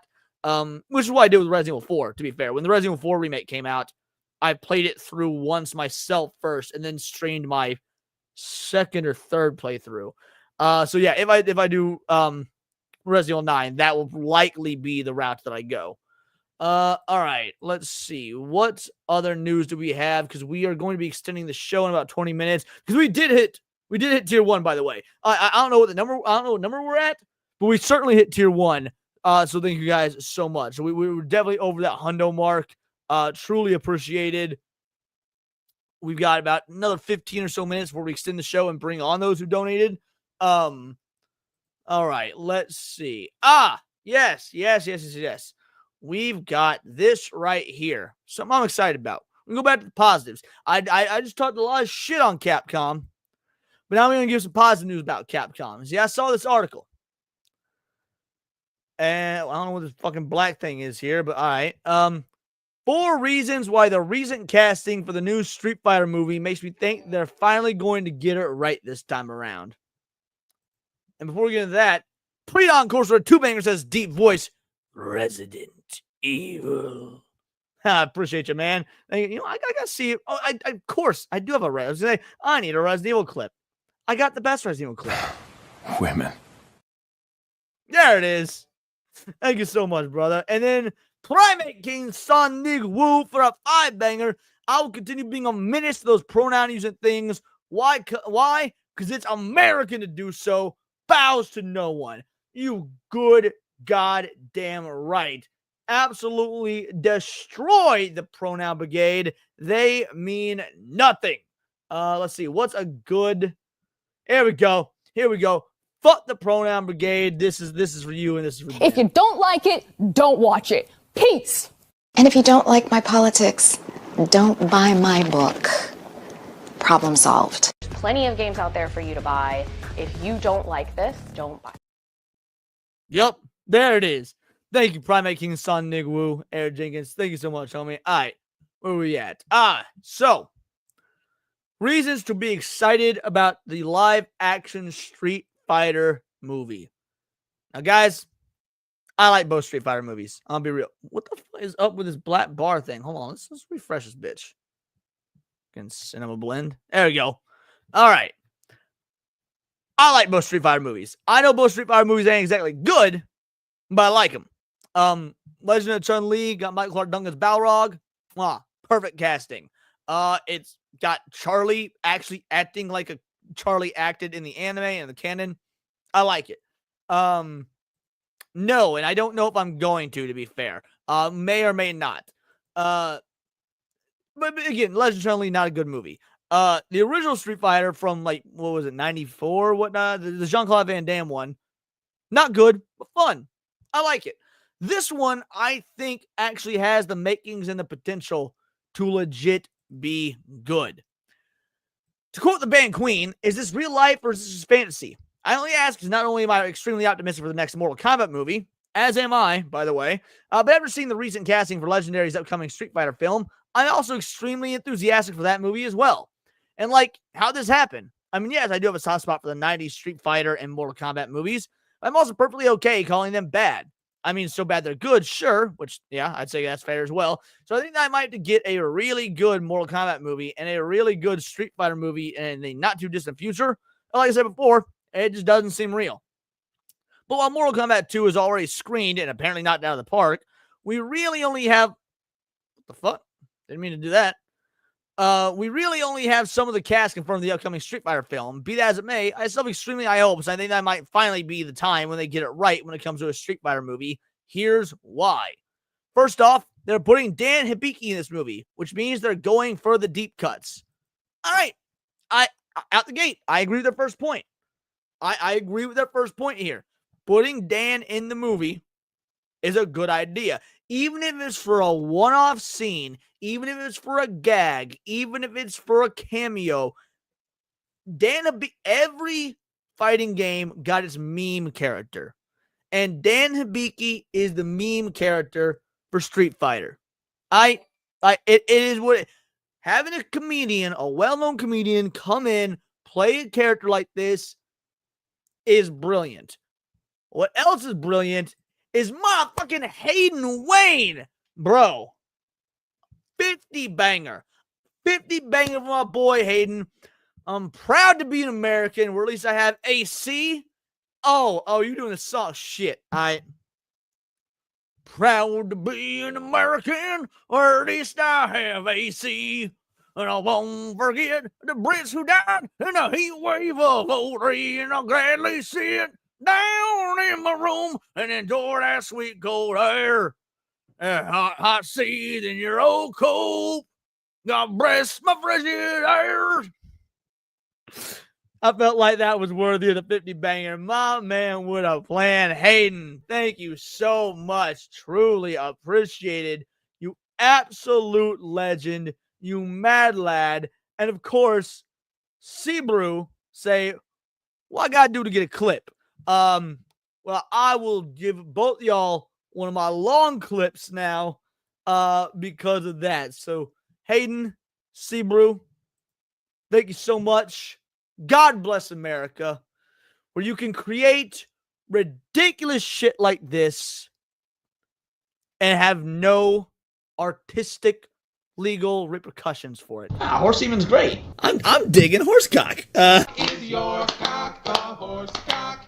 You will never hear me say it. Nay. Ooh, as I keep more. My favorite stallion I keep in my top drawer kinda goes hard though. Cause there is no cock like horse cock. Send your asshole into shock and eat horse. I don't know how we're going to ever top horsecock. There it is. There it is, boys. The horse cock. I've been waiting for a banger super chat before I debuted that one on StreamYard. Like for some of y'all that watch my gameplay streams, you may have seen that one already. But on StreamYard stream, I ain't done it yet. So, yeah, there it is.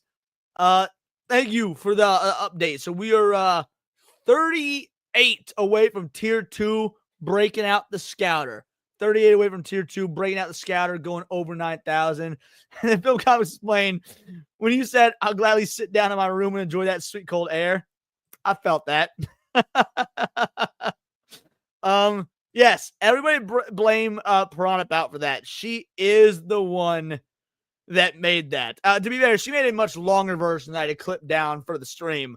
But yeah, so blame Piranha Pout for that. Okay, where were we at? Yes, Dan Hibiki. Look, when I initially heard that Ryu, Andrew Koji, Ken, Noah Centineo, and Chun-Li, Kalia Leong, Blanca, Jason Momoa, Vega, Orville Peck, Balrog, 50 Cent, and Akuma, Roman Reigns. Oh, dude, Akuma's Roman Reigns. That's a banger casting. Fucking banger casting. We're all going to be in this film. I thought, okay, that's cool. I mean, all points of the movie featuring several of the series mainstays, and it gives us Street Fighter 2 vibe, which makes sense since that's the most popular game of the long-running series. However, when news dropped the comedian Andrew Schultz would be portraying the pink gi-wearing Dan Hibiki, my interest level did a Shoryuken. Bam! Shoryuken!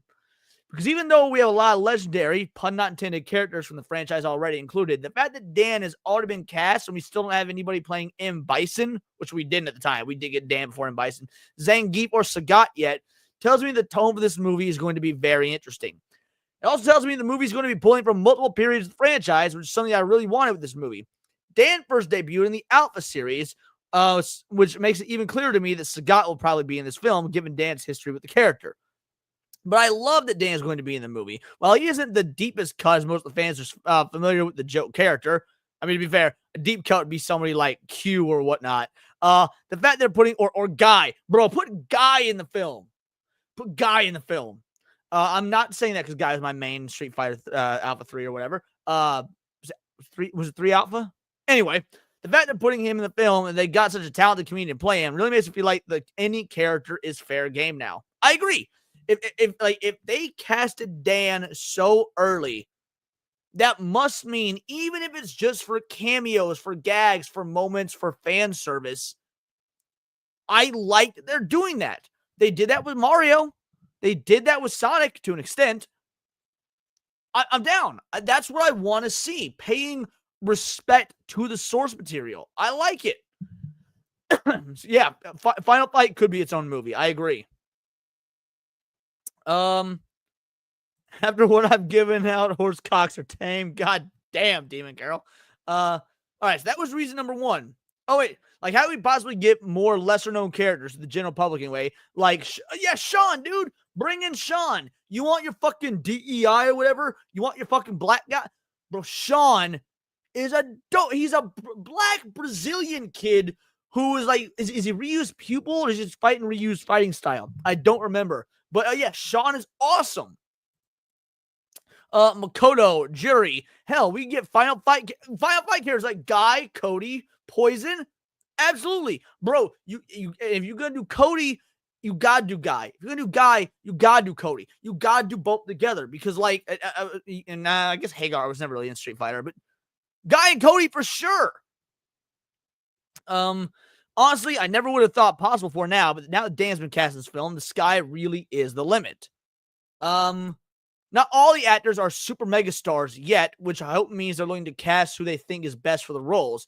Here's another reason why I'm super hopeful for this movie now. So far, the biggest star is Jason Momoa, and he's going to be playing Blanca of all characters. Blanca! Though I don't know why I'm so surprised, given that he's also going to be playing Lobo. Now, that's what I'm most worried about. I'm going on record saying, I don't like Jason Momoa. I think Jason Momoa is a douche. I don't think he's a good actor. I don't give a fuck about Jason Momoa. So I am quite worried about him playing Blanca. They really have to do that right. But if they do, I will happily eat crow.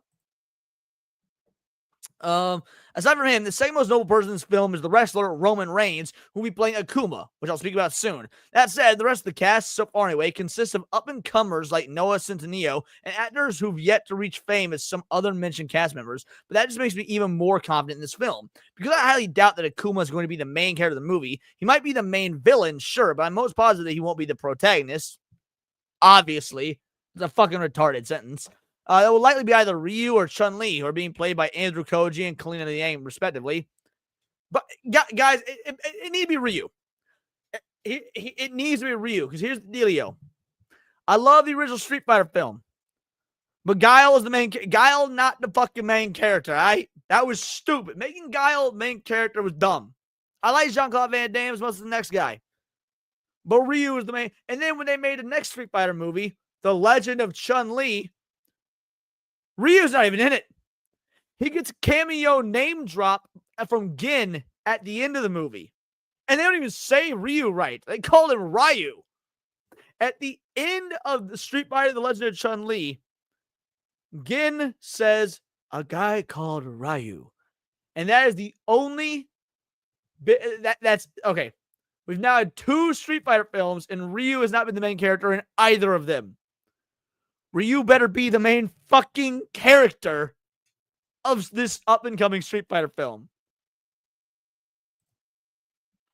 Koji is probably most known for his role in Assam from the cinematic series Warrior. If not there, then probably is Storm Shadow from the G.I. Joe movie, Snake Eyes. He honestly would be awesome Ryu, and I'm happy that somebody like him was picked for the role rather than some mega celebrity. I agree. I do prefer when they cast unknowns for the main role of video game films. If you want your famous actors in video game adaptations, all right, make them side characters, mentor characters, maybe even antagonists. Like for example, Jim Carrey as Eggman. I didn't like it first. I didn't like the idea. I didn't want that. I was like, oh, we're just going to get Jim Carrey. Jim Carrey as Eggman very much proved me wrong. In the upcoming Legend of Zelda live action, I don't want anyone famous playing Link or Zelda. No one. Get unknowns. But if you want to cast somebody famous as Ganondorf or as King of Hyrule, all right. That's fine. I'm good with that. Let's do it. Let's see. It goes on to say, Clean Liang is another interesting choice. So far, the Steven Soderbergh movie, Presence, might be the first time people have seen her. Either that or the lead role in Bad Genius, both of which came out in 2024. That said, the fact that she was just chosen makes me think the powers that be feel she's the best choice to play Chun-Li. And if that's the case, I'm overjoyed they could be looking to cast people who fit the parts rather than just going for the big names. Be that as it may, Akuma was one of the first confirmed characters for this movie, which may mean he'll play an important role in the story. I'm down. Now, we have Akuma and M. Bison both confirmed for this film. However, what if Akuma is the main antagonist and M. Bison be coming later down the line? Or vice versa. What if M. Bison the main antagonist, but it sets up for Akuma as like the big ultra threat? Like you could do this. You could really have one or the other be a side problem, but like not fully come to fruition. That way you leave interpretation for the sequels. Especially this movie does well. Like if this movie is good, I want it to do well. I want to get more Mario movies and more Sonic movies. I want to see the era of cape shit's done. Superhero movies are over, baby. Give us. Remember when the MCU was good? Remember when the MCU gave a fuck? Remember when Iron Man came out and like they gave a fuck? Or when Thor came out? Or Captain America? Civil War? All the good shit? If we could have an era like that of video game movies, we've already sort of gotten some. We got Detective Pikachu. We got Sonic the Hedgehog. We got Mario Bros. We got Warcraft. Fallout. We got, for TV, but still we got Fallout. It's not impossible. We could be there. Give us that 2008 to like 16, 18, whatever year it was, timeline of Marvel where they were relatively good movies. To be fair, there's still some stinkers, some issues in there, but in general, they at least seem like they cared about the source material. I'm okay with this. I want to see these IPs and these games will not reach these new audiences. So yeah, do it. I'm down. Roman Reigns as Akuma is a brilliant casting. Oh, but he's not Japanese. Fuck you. I don't give a shit if he's not Japanese. Akuma don't look Japanese. He's a fucking demon. And he looks like a demon, bro. And Roman Reigns, bro. You ever seen Roman Reigns wrestle? Dude looked like a goddamn demon. Oh, it's great. All right, what else we got? What else I got to say? I'm going to be honest with you. When I first heard that Roman Reigns was going to be playing Akuma, I kind of cringed. I'll be the first to admit I'm not the biggest fan of Reigns as a wrestler. This person who wrote this article is retarded, by the way. They're wrong. Acknowledge him. And I really had a hard time trying to envision him as the great demon. That said, what I did like was that Akuma was one of the first characters cast in the film, which tells me he must be an important character in the story. And do you know how happy it's made me? So far, we've gotten 2 live-action Street Fighter movies, and they both feature M. Bison as the main antagonist. I mean, this movie could too. Shadaloo lightly plays a part, given that we already have Vega and Balrog in the cast. But the fact that Akuma was cast so early, and with Roman Reigns no less, leads me to believe he's going to play a pivotal role in the story. For those who don't know, okay, I don't care. We don't need that. Let's see. Lastly, there are already 2 live-action Street Fighter movies, so they should know by now what not to do. I once wrote an article on the best video game movies, and do you know what movies didn't make the list? That's right. Neither 1994 Street Fighter starring Jean-Claude Van Damme, nor the absolutely abysmal Street Fighter: The Legend of Chun-Li. And look, even at the time, both their releases, I wasn't expecting either of them to be the best video game movies of all time. I'm expecting this with the upcoming, like I'm expecting with the upcoming Elden Ring film. Damn, I'm struggling. No, all I really wanted out of them was like the 1994 film for the years. The Legend of Chun-Li is inexcusably bad, and there's nothing to like about it. I completely disagree with that. There is plenty to like. I will never call the Legend of Chun-Li a good film. Never. But I will absolutely say there is stuff to like about it. There are at least a few good things. Charlie acts like Charlie. Balrog is the perfect casting. Thrown in Rose, interesting. I wouldn't have done it, but interesting idea. Yeah, there's some good in Legend of Chun-Li. The gal that plays Chun-Li, Lana Lang from Smallville. She hot. She hot. Hey, Jessica, how you doing, girly? So my one final reason why I'm looking forward to this movie is that there are already 2 arguably bad Street Fighter movies, so they should know what not to do. I think we're already seeing they've learned their lesson with the fact they're focusing on key characters first. Ryu, Ken, Chun-Li, Akuma, and aren't making Guile the main character like the 94 movie. Now, Guile might not be the main character, but Cody Rhodes as Guile is my favorite casting so far. I've been begging for 3 years.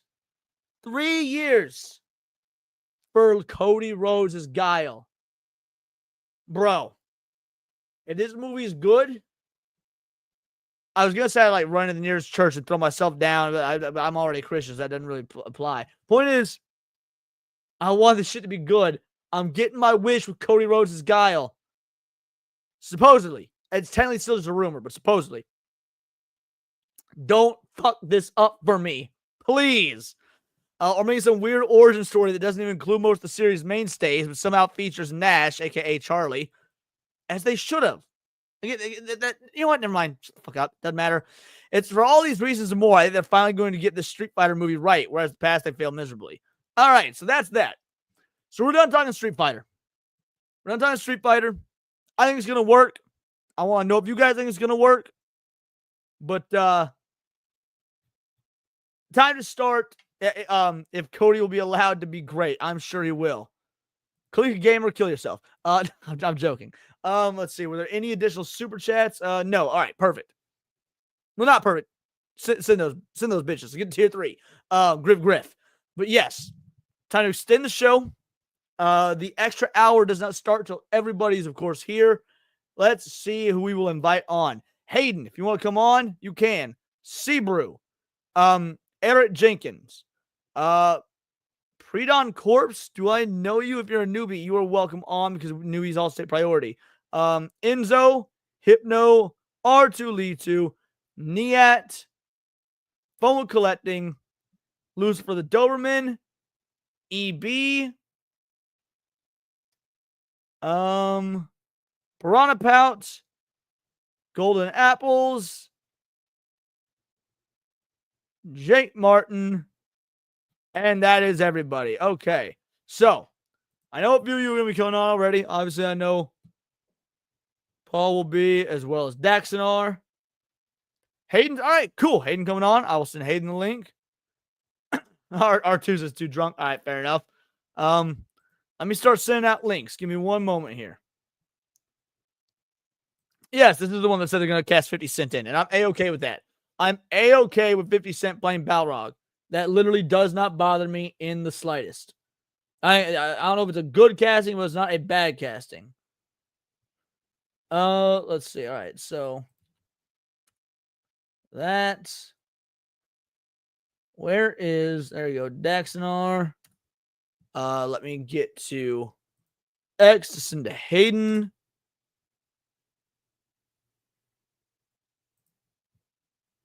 Enzo, all right, cool. We'll see Enzo.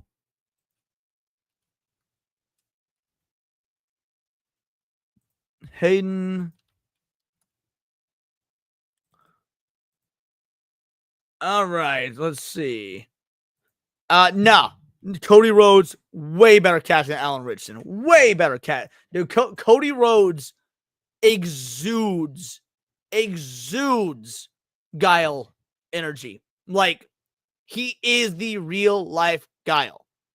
So fuck Alan Richardson. That's a terrible casting by comparison.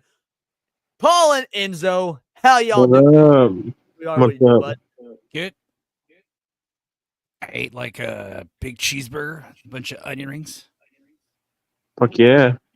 That sounds like a good fucking night. I only ate lunch today. Is it like a visor sunglass duo? Because I'm digging it. What? Is it a vibe with your outfit? It's like a visor, glasses. A visor? It's like old lady glasses that I Fucking stole from great. Mom. Yeah, they're like, I'm keeping these. These look better on me, Mom. I like the idea that you're wearing them at fucking 1:30 in the morning in an already dark room. I know. Yeah. I mean, That's it's just kinda something his that shtick. I started doing. Yeah, it's the shtick, exactly. Dax, best man in the whole damn land. How you doing, homie? Happy Independence Day, bitches. Thanks so much for coming out, everybody. Another Neon Leon number 70. Been, Yeah, you're right. 70. 30 away from a hundo.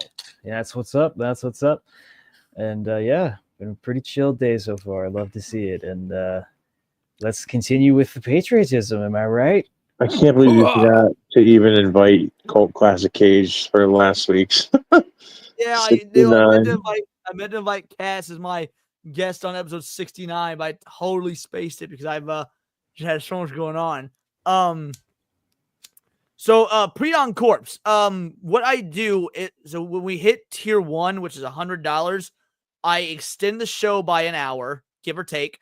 And I do it for those that donated. So the people that take priority are the people that donate the most or the people that have never been on before. Like, those are the two priority spots because we can only have up to 9 other people on here. So since you had never done it before, since I didn't know if you were like one of my viewers that changed their names, people change their names on YouTube, or if you were new. So if you're new and you've never been on before, yeah, you anytime you donate and we hit tier 1, you will have a priority of being on first, like to get to experience it and whatnot. So we had to hit tier 1 for that to happen. So you do your part in making that happen, griff.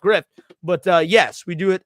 This show is at this time every Friday or Saturday, depending on what time zone you're in. Point is, it starts at 11:30-ish every Central Standard Time. 11:30 Central Standard Time every Friday. Or whenever Badger Stream gets out, you know. Or whenever Angry Badger Stream gets out. There we go. My boy Hayden Wayne here. And Pouty, make sure you know I sent you the invite as well, since you did. She might be too drunk to stream. I don't know. But fucking cool. Pretty new here. I'll give you another donation to curses. Give you another bring donation. on the curses, baby. Yeah. Curse away. All right, boys. Since I just did that whole diatribe about Street Fighter, I'll go ahead and round table, get your guys' thoughts on it. We'll start with Paul, and we'll go around the horse. Damn, I really need Cody versus Roman 3, so I really hope Cody is Guile. That's all I really want. Right, it'll be the third time they fought because Exactly. I really need that shit, so I'll take it in Street Fighter. I don't care. Pre-Dawn Corp for 666. That's there we go. Somebody did say though, with Cody's lisp, a little bit Sonic I Boom. saw that. since you decide to curse us with 666, I'll give you this clip.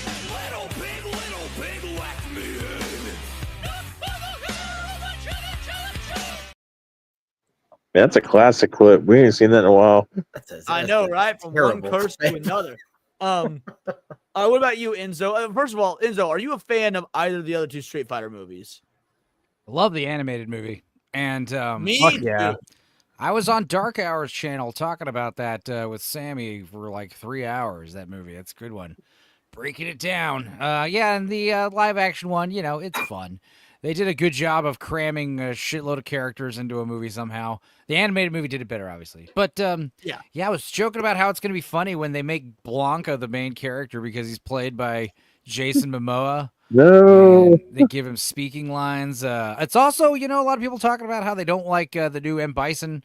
I think if they roid him out and give him, it's important that he has solid white eyes and he has his psycho power. Like he doesn't actually like need to fight anybody. You know, he does like, he's like telekinetic. Like I think if they go with that kind of aspect, like we've never encountered a fighter like him before, you know, he can teleport and shit. I think that would be cool.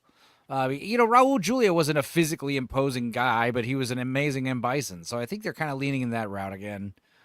It was just Tuesday. Yeah.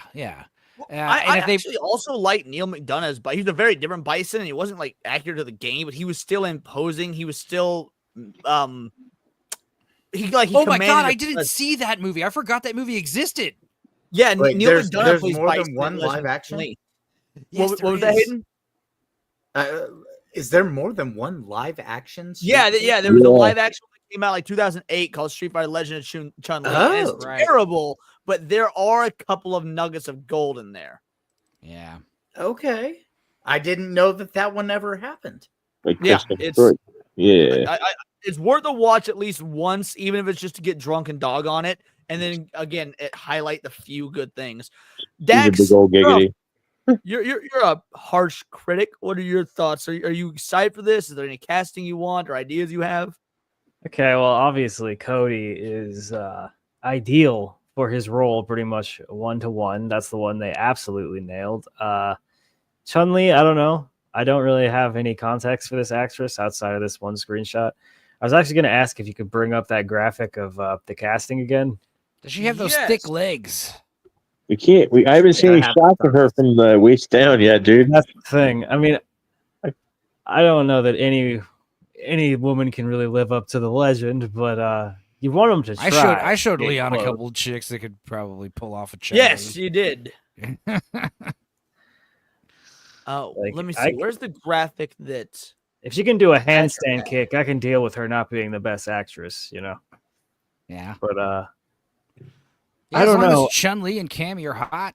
Shit, dude. We're not asking for much, man.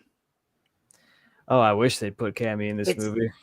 It's so simple to do. Give us hot women, badass dudes, and not shitty choreography. And okay, fine. Ready. Thank you, Leon. I like how you specified not shitty choreography because I agree that is a big part of it.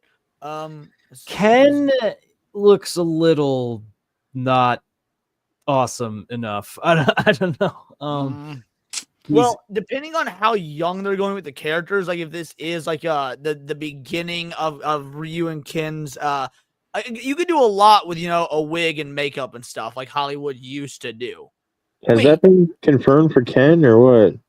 Yes, yeah, he's the confirmed Ken actor. Okay. Who's they got that playing Alan. Vega? Is that the guy that does the viral videos where he's trying to convince you having sex with his trans girlfriend doesn't make you gay? Is that guy? I hope not. I don't know. You know who I'm talking about, though, right? Yeah, I know Like, exactly yeah. who you're talking about. I think that's him. This is news to me. But I don't know, given his weird domino mask, maybe that is the guy. This is gonna be Peck. Let's see who this guy is. Who is Orville Peck? Dude, watch them make Alan Rich. Watch them make Guile the main character again. Nah, it's not gonna be Alan Rickman. It's gonna be Cody Rhodes, man. The point is, Guile should not be the Ryu, whatever his name is. He's got to be the main character. Him and Ken. It's Ryu. Looking That's at what I the casting, they're gonna rely heavily on the costume department. He's a South African country musician. Wow. Okay. Well, Spain, South Africa, same thing, right? Basically, yeah, it's the southern whatever. So again, this just shows you how stupid and unimaginative Hollywood casting people are. Like, we need a guy, Vega, he wears a mask. So who's like a musician or someone that wears a mask all the time? Yeah, that's pretty stupid. So stupid. It's yeah, just like whenever they think of who should play Lex Luthor or Professor X, we only think of bald actors. Or anybody could shave their head, guys. Hey, this Pouty. Ken could easily get a blonde wig. What up, Pouty? Yeah, by the way, just so you know, I sent you the link. I saw you said you could hop on. I sent you the link. Sorry, anyway, continue. And You put that timing on purpose right there. What was that? No, I was waiting. Did you put that timing on purpose? They're like, hey, everybody with the blonde wig. Oh, by the way, hi, Pouty. No, I did not. But yeah, give us your intro real quick. Tell the people who you are, what you do, the whole nine. I actually don't do much of anything, but I will tell you this. I'm feeling exceptionally black tonight because I have grape drink. Nice. Or is it grape drink? Purple How do you drink. say it? I don't know. Purple drink. That's Yeah, it. Purple drink. there is no grape. There is only It's an energy drink. That's different. But it's purple flavor. Come on, doesn't that count? purple flavored count. Niat, are you drinking anything purple right now? No, I'm having Red Bull. Oh, product There you out black go. with a Niat confirmed. Niat, tell the people who you are, and what you do. Hello, black people. I'm Niat. I run Film Comics Explain, where we do videos and occasional. Actually, no, we do 2 live streams per week, which Leon is co-host, and yeah, happy to be here. Hey, are Excellent. ripples Well, those little powdered THC packets you put in water? Is that what ripples are? Wait, I thought he what? said Red Bull. Oh, Red Bull. Okay. He I said thought you Red said Bull. ripples. I was Red like, Bull, He said yeah. Red I was like, yeah, getting down on the ripples. Oh man, I didn't know you knew about ripples. I'm drunk, but I heard ripples What as are well. ripples? And Yeah. Okay. All right. I heard It's the Red Bull, accent. and I really I'm want to also know. drunk. Hang on. What are ripples? They're like little THC powders you put in like water or something. And you drink to get all stoned. I just assumed it was something weird Australian drink, Pouty, are you a Street Fighter fan? Do you have thoughts about the upcoming film? I am kind of a casual Street Fighter fan. To be honest, I'm still living off of that Raw Julia clip, and I'm gonna live on it forever. As will we all. Agreed. Hell yeah. So do you have any thoughts about the new movie then, or do you want me to go to Niat? I wish they wouldn't make a new movie, but go ahead, go to the app, please. You probably get more in-depth commentary. What about you, bud? What do you think of it? First of all, are you a Street Fighter fan? Did you play the games growing up? Yeah, no, I played the games on Super Nintendo actually, and yeah. So like, as for the casting, I'm happy with most of the cast except for 2. One, Andrew Schultz. I'm kind of worried about him. I do like him as a stand-up comedian. I've seen him live a few times. He's funny as hell. Really? But You've seen him live? Yeah, he came to Sydney last year. No, the year before. But I don't think he's the right fit. And the Asian chick, she doesn't have cake or thighs to play Chun-Li. So Yeah, that's the big problem. Yeah, I've been trying to find a picture. Like, We need some waist down shots. this is the best one I could find of her, and yeah, she's like No, she's super skinny. She was in the movie Presence that came out like the start of this year. It was really awful. She was actually good Wait, in that. was that but, that movie, that haunted house movie from like the Haunted house movie. point of the Yeah, ghost? from the perspective of the ghost. Yeah, it was like an experimental movie by Steven I Soderbergh. forget his name. That's right. Yeah, but she's really skinny. She doesn't have the legs for Chun-Li. Yeah, and the modern audience is trying to convince you that Chun-Li girls don't exist when I've seen them. I've seen at least 3 or 4 women that look just like Chun-Li, especially. She's also too young, maybe. I'm thinking if it's the same girl from Presence, you know. I wouldn't say she's too young, but I would say that she's not built like Chun-Li at all. She doesn't have the build. No, Chun-Li, like Chun-Li. Yes, we all think about the ass, we think about the thighs, but keep in mind there's an entire body build that happens there, right? She's Oh, I love Kyrie way singing. more fit, way more thick than most people. Like that is not a good pick for Chun-Li at all. That bitch does not look like she's kicked a log the 1,000 wrestler. times. This is the wrestler Kyrie Sane cosplaying Chun-Li. I was like, this would have been a better casting, in my opinion. Yep, absolutely. Fuck it, do City Hunter and have Jackie Chan play Chun-Li again. It'll be great. Wait, what? Don't worry about it. Yeah, that was a good reference, Dax. I appreciate that. So you're worried about Andrew Schultz now? Since you admit he's a funny guy. Since he's playing a comedy character, a meme character, does that not sort of assuage you from that, or? Yeah, but he doesn't really have any acting experience under his belt. Like, so I don't know. He doesn't really have the look either. You want some big, goofy muscle he's dude not built for Dan. He's not He's built that not. He is funny, but he is not built. Yeah, but they might do the same thing that you're going to do with M. Bison, like just inject him with a bunch of roids and stuff. Go on the Marvel diet. He's best friends with Joe Rogan. Like, I'm sure Joe gonna be like, "All right, time to bulk you up for the Street get you Fighter some movie." testosterone I'll pills. tell you what, and, though. Alan Rich. Fuck, I'm drunk. Alan Reacher. He could play. Yes, Alan Richer. What are you talking about? He could play Dan because he's funny as fuck. Actually, if you remember, like he was in Blue Mountain State. You know what? I would He's rather big. him Dan as opposed to Guile. You're right. I could agree with that. Yeah. He's Actually, great. yeah, He's that's a great great at physical comedy. Yeah, and he's huge. Yeah, so that would be a good Dan casting. But as Guile, I don't. Well, I don't yeah. see it. So I mean, he could do this it, but was- yeah. I think this image was posted before the Cody Rhodes news broke. Agreed. Because I'm pretty sure was that confirmed today. It is almost certainly confirmed, is what I'm hearing from everybody. Yeah, that's what I saw as well. I'm pretty sure. How much you want to bet instead of making Guile the lead like the last movie, they're going to make him like, the butt of a bunch of jokes and stuff? I wouldn't be surprised if they did that at all. I don't know, because I think that right now WWE is they're doing numbers. They are pulling huge numbers, making huge amounts of money. If they've got two different WWE stars in this movie, I don't really think that they would do a lot of joke-based stuff around them. Because would that be considered bad for the brand? I don't know. Like Paul, you know more about. He's also done a lot of serious acting, where like he's actually been a serious actor in shows, and he can pull that off. He can do it. I'm weird about I don't know, something just doesn't feel right with him being Guile. Well, that's why it's going to be Cody Rhodes instead. Will they try to accurately depict the hair? Because have we ever seen the hair? Any hair like that? I would love to see the hair. He's got to have a hair. He's got to have a wig, bro. He's got to at the very least have a flat top, like 90s style cut. Like it doesn't have to fan out quite like that, but it has to be a above the skull flat top. So wait, there was Kid and Play. Which one was the one with the hair? Was that Kid or Play with the rapper? Yes. I want to say that was Kid.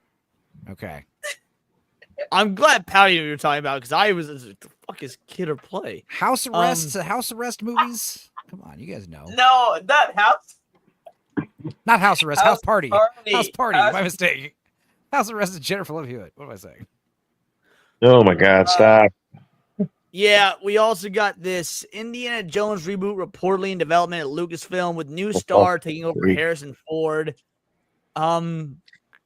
Taking bets, how much money do you think this is going to lose? We'll start with Niat and we'll go to the left. Well, my left. Niat, how much money do you think this is going to lose? It depends on how much they spend on it. Sorry, I'm just eating. No, you're wrong. The correct answer is all of it.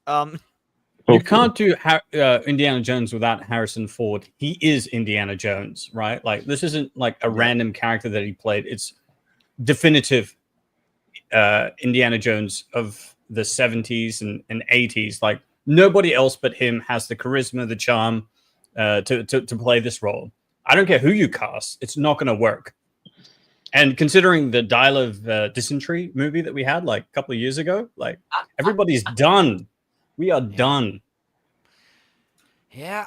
It's gonna take a lot more than just clever casting and even a solid script to like convince us to go see that movie. You know, Wasn't Indiana Shia Jones LaBeouf like a 6. son? I'm sorry, but the dial of dysentery made me have respect for the crystal skull. That took a lot. They Crystal couldn't Skull even actually isn't that convince bad, me to but- go watch Crystal Skull. Like I completely ignored it. Well, and real quick to Paul's statement, he would say, "Wait, isn't Shia LaBeouf a son? He's dead. They killed him off between Right, movies. yeah, he's dead. And Dial of Yeah, Dysentery. they he's throw in a one-line explainer in Dial of Destiny where Indy has an emotional breakdown because his son went off to fight in Vietnam and died. I mean, or Korea or whatever. Even if you got a decent cast member, like let's say, I mean, like, people have been floating Chris Pratt around. No, I mean, it doesn't absolutely matter not. who, but I mean, let's Bring say you back get a Short decent Round. guy. What's they're going to try to obviously make sequels to whatever movie they make. So I mean, you'd have to make sure you get someone that's good for 3 or 4 movies. It's just like Well, nobody cares. Like, here's that's it. here's a Bring thought. back Short Round. I don't Here's think a the thought. filmmakers care Stop- to make it. No. The thought is stop making fucking sequels to everything. Yeah. Something can end at a point, and then you can maybe spin off. If you're going to do anything, spin off of the premise of the show. Don't bring the character in. Like, have somebody who was one of his students do a final scene where you've got Harrison Ford as the teacher, and then he's training somebody who takes over for him, and boom, that person takes over, and then you're going in a whole new direction. Don't keep remaking shit. That just means creativity is dead. Well, okay, so question, because I mean, at this point, it's confirmed Indiana Jones reboot is happening. So, do they keep it in the 1930s? Yeah, they'll have to, because guess who has to be the bad guys? Oh, the Nazis. The Nazis. Oh, this is gonna be Every great. time. That's what they'll do. They'll do the same thing if they remake Star Wars. They'll have to remake it the exact same way, and it will not work. Takes place Because- in the year 2030, and it's the new Nazis in America that have run taken you know over the what? White House. It may be MAGA. That's the bad guys. in the next I don't one, think we're but- going to be seeing too many woke movies down the pipeline. I think that's we're starting to see that pivot. But I actually do agree with Enzo in that regard. Yeah, it depending still on how takes far out time. this is. It's still going to take time for us to start seeing like the results, like really steadily, especially in video games. But yeah, I don't know. I mean, even if they tried really hard and showed us like, hey, we're trying and we're taking it serious and we're doing it faithfully and everyone's on board. Like I said, I think we're going to start seeing pushback from the actual filmmakers, because the producers are like, make another Indiana Jones movie. And you're going to start seeing directors and screenwriters and actors just kind of rolling their eyes at this stuff, like the audiences have been. And so I don't even think it needs to go that far, though, because what it's going to be is they try to make MAGA the bad guys. And within, maybe to what you're saying, like very quickly, it'll be shut down. It'll be like, no, World War II bad guys were worse. That's what we're going to stick with. And I think that they'll have to throw it back to the 1930s, 1940s. This is just like what Deadpool said to the guy who plays Wolverine. You're 90. Harrison Ford's going to keep playing Indy till he's 90, which isn't that far off now, right? How old? They said they're going to be going with a new actor. See, I know. I'm just making a joke. Like how Harrison gotcha. Ford got to be. How old is he? Like he's 80, maybe. Yeah. He's in his 80s. What do you like, 80? Yeah, like they were saying with the last 2 movies, even like Harrison so Ford's wrong. so old, we shouldn't be getting like an action adventure Indiana Jones movie. We should be getting like a cool like mystery, where he's kind of more of like a Sherlock Holmes type character. He's old now, he's done things. Oh, Sherlock Holmes has been like timeless, though, bro. Right. Yeah, But they shot themselves in the foot because Kingdom of the Crystal Skull set up Shia LaBeouf as a person that could potentially take over from him, right? Like, 'cause he's teaching him his ways, and they kill him in the interest of putting in like DEI diversity Helena. Like, she's such a useless character, and all she does is denigrate Indy throughout the entire film. I mean, the movie ends with her not allowing him to make the decision to stay back in time She punches him, she knocks him out, and brings him to the present. It's like, how far do you have to humiliate this character? Well, No, that was yeah, a I really think that- heartfelt tribute to Indy. You just didn't get it because of your inherent sexism. I think I've told Indy. I don't know if I've told you this or not. I know I brought it up on Stream Force. You guys in the chat, if you've been watching for a while, you know this. Hey, bro. Indiana Jones 5 is my least favorite film of all time. I'm not gonna say it's the worst film, but Indiana Jones 5 is my least favorite film of all time. I mean, it's not a very Oh yeah, common Leon. mistake. Well, I think it's a 6 out of 10. And I Dax, just- I heard cringier from you, so. Leon's got a point though, because that movie is really mean spirited towards Indy. It felt like they were doing a humiliation ritual for Harrison Ford, because Exactly. No, there's it a was. way. There's a way to do like a jaded old character. Like Logan's a great example, right? With Hugh Jackman, he's extremely bitter and resentful, but it's all sort of explained in the story as to how he got there. All of the X-Men are dead. You understand why he's bitter and He resentful. killed all the X-Men. Well, he did in the comics, but in the movie, it was You know what I mean? Professor Like, Xavier. Yeah, well, yeah, his mental flop. You know what I mean? Go on, Aiden. I didn't watch episode the 5th one, but is it possible that they could start the 6th one because it's all time travel-y, that we could write Mutt back alive somehow and recast him? Like, is that possible? Is that how it ends? Does it? No, the fifth one makes it. I mean, unless they break their own rules, the fifth one states it is basically a one-way. Lucasfilm has never done that, Leon. They've never exactly. broken their own rules. They always fair, break fair, their fair own enough. rules. But in the interest of continuity, if Disney were to care, when you use the dial of destiny to go back in time, it takes you to a fixed point, and then you can only go back to the point that you came in from. So there's no shenanigans in that regard. Hypothetically, what's more offensive, Indiana Jane and the Fountain of Youth, or just remaking Raiders of the Lost Ark with like a new Harrison Ford type guy? Stop remaking shit. No, but what's more offensive? No, I'm with remake Hayden. will be more offensive. Yep, I'm with Hayden. I actually agree with Hayden as well. I think an attempt to remake Raiders of the Lost Ark would actually be more offensive than Indiana Jane. I would agree too. That, but I'd agree too. Yeah. But saying like Indiana Jane would be a great like spinoff series, but would it though? Like, it can't replace. No, I mean like If look she at shoots it. Tid, maybe. Yeah, exactly. You know what I mean? Like give us like Raiders. I think I've of the seen that Lost Ark. spinoff. Yeah, exactly. Yeah, it started. It was on Spencer's channel earlier. I've been saying for I feel like at this point maybe 10 years that remakes are the death of creativity. They are. Just make something new. That if you want to have your girl boss, you want to have your crazy story, you want to have all of that shit, don't remake something that's already been made. Just make something Can I ask you a question new. about that then, Hayden? Mm-hmm. So, in the interest of remakes, what about because we're about to get the total, not the Total Recall, Running Man remake, but it's not really a remake of the film. The original film wasn't a good adaptation of the book, so they're now doing the film again, but they're actually, what they're saying is true, following the source material. In that instance, is a remake warranted? Like for you, is there a time when remakes are warranted? You've already answered your question. It's like, okay, so I would actually call this a remake because they are remaking it, but they're remaking it closer to the source material. This is not some kind of redo. This isn't remaking of the movie. This is a remake of the story as a movie and actually being closer to the source. And you get that little Easter egg of them sticking Arnold in as like some figure that was able to be on money, right? So some significant figure, which a lot of people are assuming is president. I think that's kind of cool.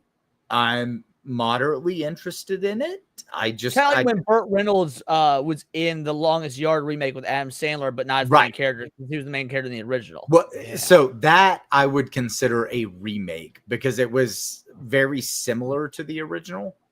Well, and they brought in a character basically for a cameo with Burt Reynolds. Like it was kind of a cameo thing where they brought him in and they were like, hey, yeah, do this, and yeah, it's okay, it's a little bit different, whatever. But this is supposed to be, it's a retelling, not a remake, not a remaster. This is a retelling. It hasn't been done in as a far movie as the before. But that does justify a remake to you when they're saying, "Hey, the original version." But I wouldn't call it a remake. I would call it's it a not a remake. retelling. It's a retelling. Okay, okay. You know what? It Which is could be. fine because, like, go ahead. Oh no, you go ahead. Full Metal Alchemist. You know, they redid it close to the to follow the manga exactly, and it was fucking excellent. So yeah, remaking it to adapt the source material more faithfully, I'm down with that. So we know that they remake a bunch of crap to play it safe because they think that we're only going to see things that we're familiar with. But what if it's a secondary reason? I'm just totally speculative here, and it'd be hilarious if this is true. And obviously, I don't think there should be more remakes. But, you know, we see a lot of these original movies that are getting sued after the fact. It could be like a Simpsons already did it type thing where, like, every story has been done in some way, shape, or form. So we're seeing, like, original movies where some hack authors, like, I wrote a book that was self-published on Amazon, and it's basically following the exact plots of this, and, you know, I'm going to try to sue you, and, of course, the lawsuit gets dropped. It's just a 556 version of Little Red Riding Hood, but we're not calling it Little Red Riding Hood. We're calling it Robin the Hood. It could be like totally it's different. safer. It's safer to literally remake something with the title, you know, so that way you're safe to these kinds of like frivolous lawsuits from cash hungry hacks. That's just a like joke. the I mean, I'm Matrix? just kind of joking in my own I know head exactly thinking about that. what but- you mean. Just like 2 days ago, I recently thought, oh, hey, it looks like Netflix is bringing Detective Conan back out. And anybody who knows me knows I'm a big Detective Conan fan. Right. And I watched like 2 or 3 episodes, and it's totally different. I don't know what they thought. They went so far as to change the line, "One truth prevails." How are you going to change that line and think nobody was going to notice? I mean, like Running Man was supposed to be like the big fucking like Arnold movie. Like he was the beat thumper, you know, like the guy that fucking thumped his chest and fucking. I get it, like they do that with this guy, but this guy doesn't seem high tea. Like, you know what I mean? No, Like, but you have to understand that the book and the movie tell 2 different stories, and that's why I take the position that this is a retelling, not a remake, with like a couple of maybe like little cameos and some little like Easter eggs put into it.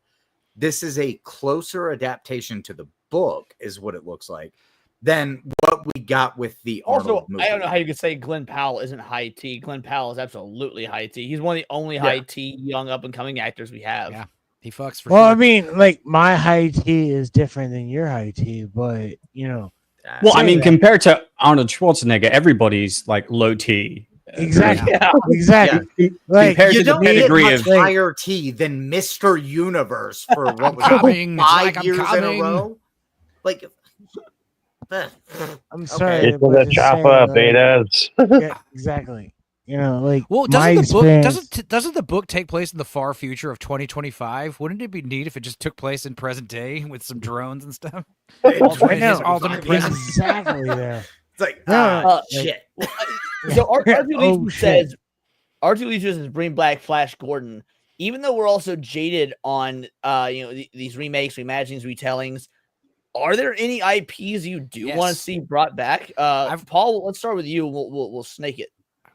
I need time to think about it. All right, Enzo, we'll start with you. I've watched so many crappy movies on my channel, and I'm like, this would be a good remake.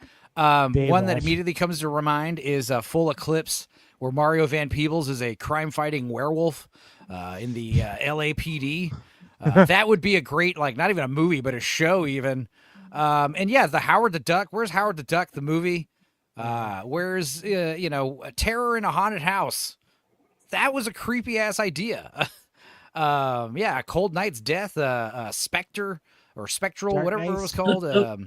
The There's some freaky ass random crap. The Devil's Reign. I think if they remade The Devil's Reign starring John Travolta and William Shatner, that would freak the hell out of people. You could make that one real scary. Make a lot of things with William Shatner scary. The point is, most of you have probably not even heard of a single one of those movies I listed. I mean, remake crap like that. I had not. That LAPD werewolf one did sound very good. Full Eclipse is badass. Yeah, Full Eclipse was good. Demon Knights. Dax, what about you? Is there a relatively dormant IP or whatnot you'd like to see brought back?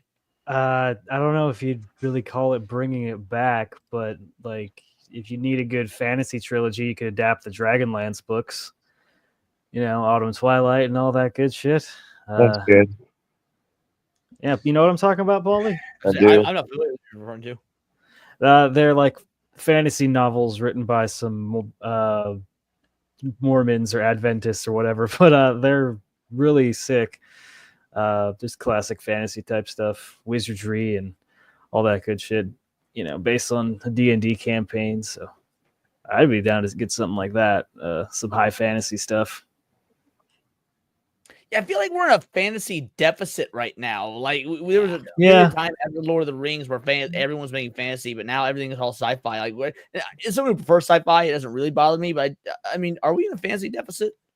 Yeah, no, we definitely are. And part of the death of the fantasy Being hard carried by was- Game of Thrones.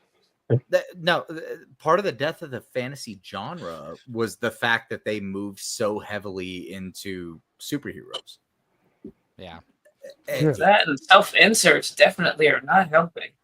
Well, they self-insert in. There's no middle ground anymore. You know what I mean? Yeah, Like, there's no just Okay, being. I was just gonna say that. Like, bring back Tales from the Crypt. It could also be that Lord of the Rings did it so well Bloods, that if you try to do fantasy, it's going to just seem to limit Lord of the Rings. Yeah, continue, Enzo. And then we'll go to Niat since he was quiet there for a bit. So we finish, Enzo? How's it? Okay. Niat, what were you saying?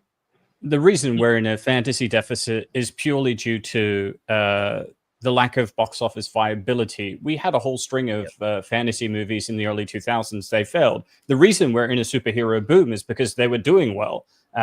And that's going to disappear in like 5 years' time. After Doomsday, Secret Wars, we're not going to have any more superhero movies because they're all just going to fail catastrophically.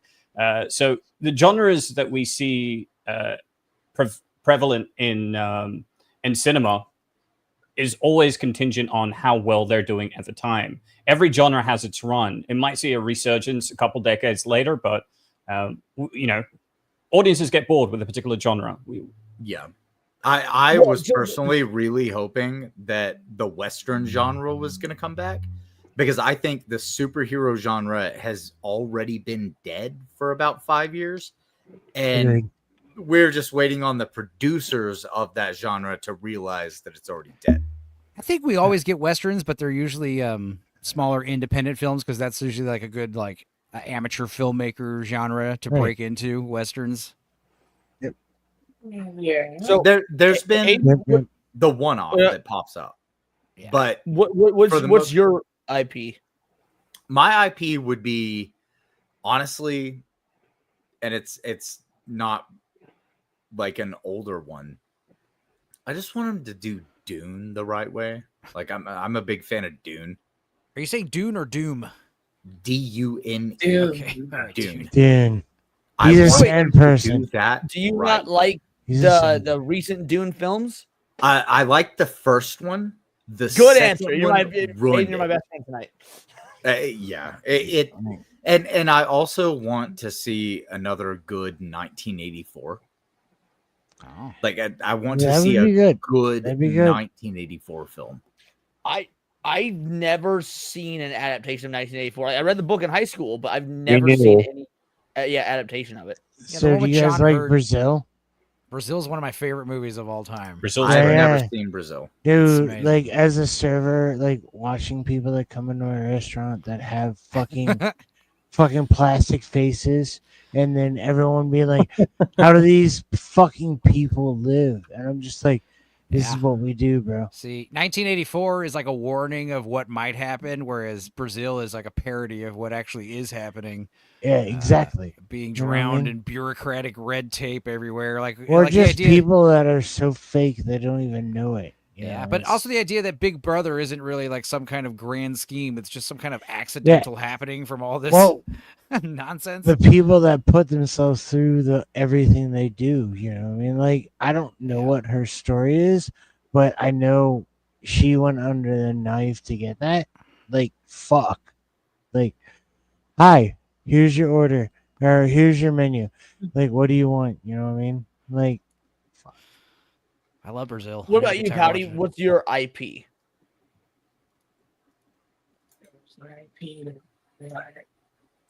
You want to see brought back? Dun dun dun dun dun. You can definitely dun, tell dun, us say it's that 4th of dun, July dun, with dun, the dun, standard dun, some of the way you dun, guys are dun, speaking dun, tonight. dun, I've got like dun, fucking dun, 3 dun, drunk as dun, shit people on here. dun, It's dun, not my dun, heart. dun, dun, dun, dun. Pouty, what do you want to see I brought can back? see an IP brought back. It would have to be Samurai Pizza Cats, but that's just me. Good What answer. the fuck is Good Samurai answer. Pizza Cats? Oh my god. Wait, Leon. what did you say? Did you say What you is- don't know what that is? I've That's a good never, I answer. have no idea what Samurai Pizza Cats is. First of all, does anybody else on the panel know what this is? Yes, Oh, I Samurai do. Pizza Cats, yeah. like half of the It's a whole real thing. fucking- We're not pulling your leg. Yeah. We promise we didn't I just remember slam words Samurai together. Pizza Cats. Yes. Yeah. Hold on, I'm googling this right now. What the? He doesn't believe us. Yes, Google it It right was now. it was an What the fuck animated. is- hold on. Yeah, it was a cartoon. Next, you're gonna say you don't know what Yes. Street Sharks is. Fucking noob. I know what Street Sharks is. Okay. If he I says Street never Sharks, in my Samurai life. Pizza Samurai Cats. Pizza Cats Saw came this. on like right before Street Sharks, dude. I don't doubt it. yeah. I mean, like the your toy fucking like finger, you know.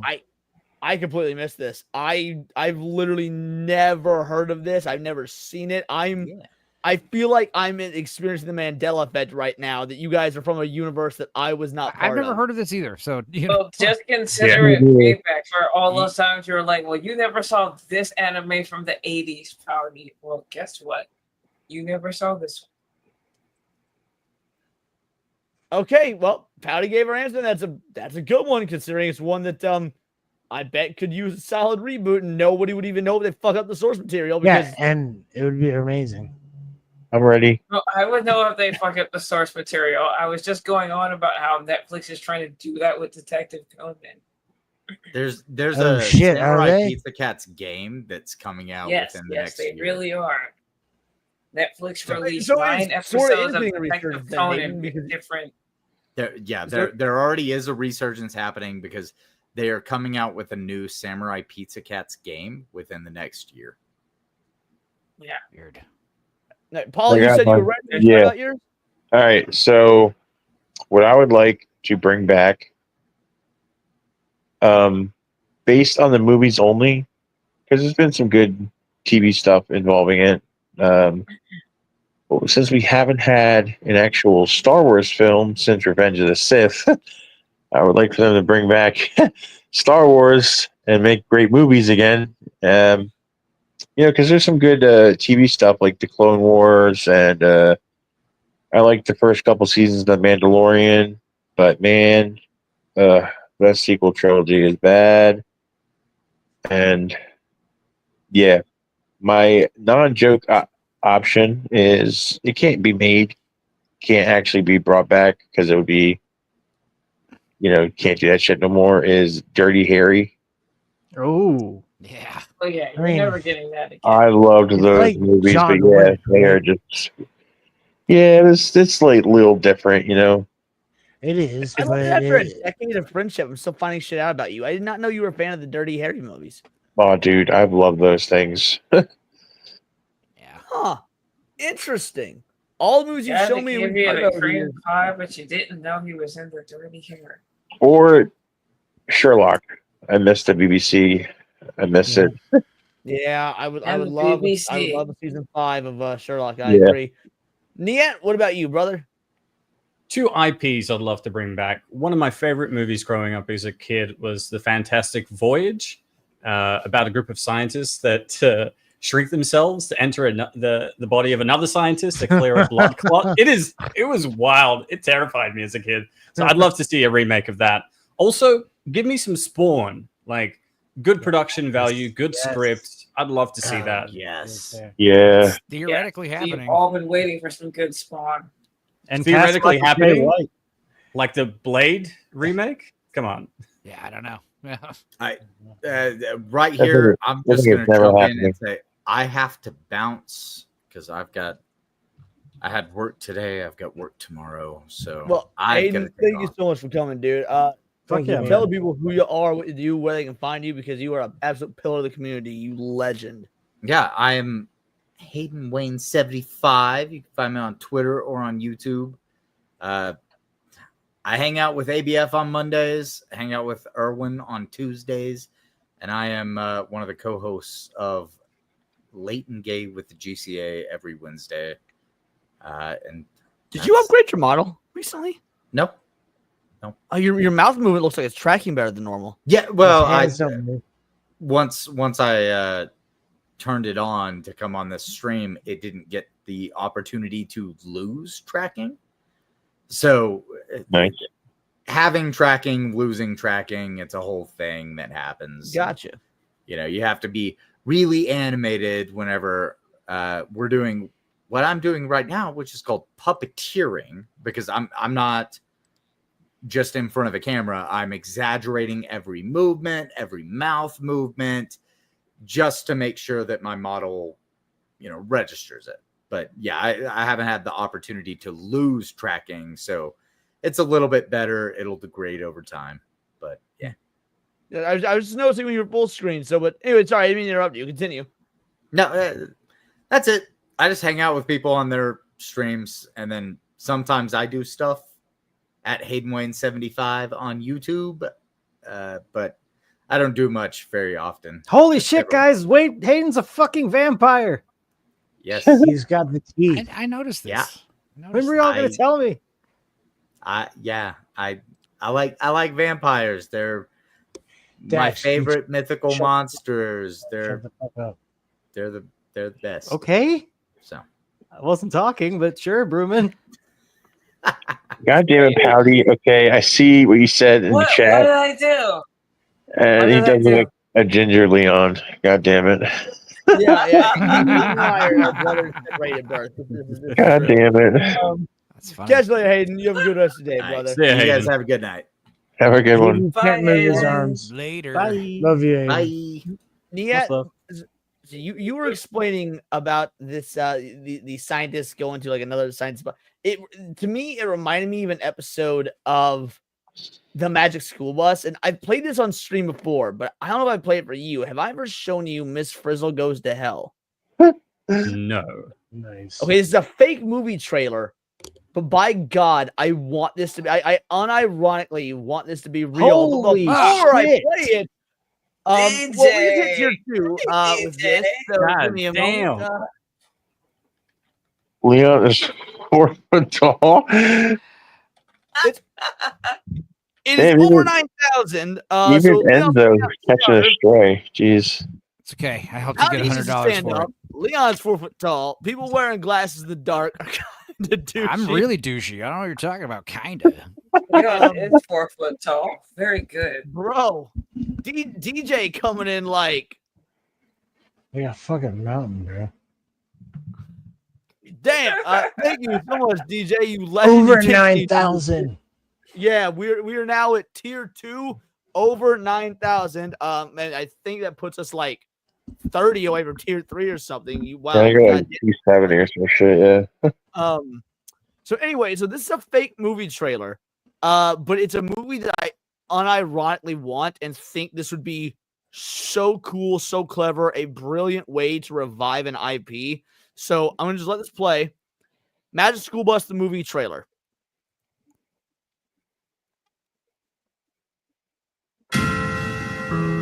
We will always remember Valerie as a kind, loving person. Though she's no longer with us, she will live in our hearts forever. Hey, old friend. You miss her too, huh? Where the hell is Arnold, Wanda? He decided to stay home today. You take care, Ralphie.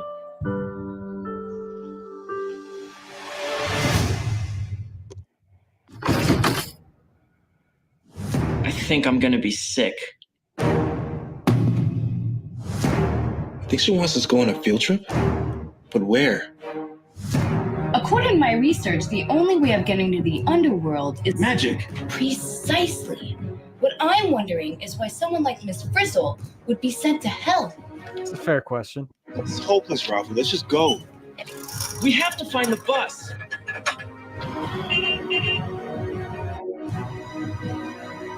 The bus won't start unless we get the rest of the class with us.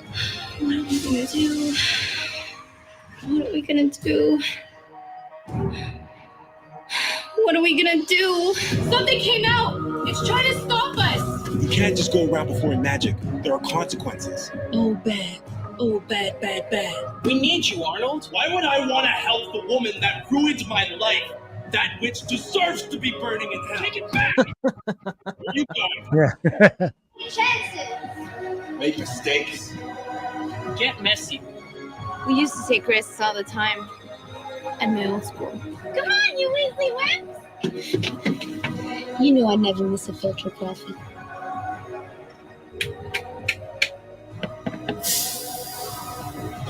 I knew I should have stayed home today. Seatbelts, everyone.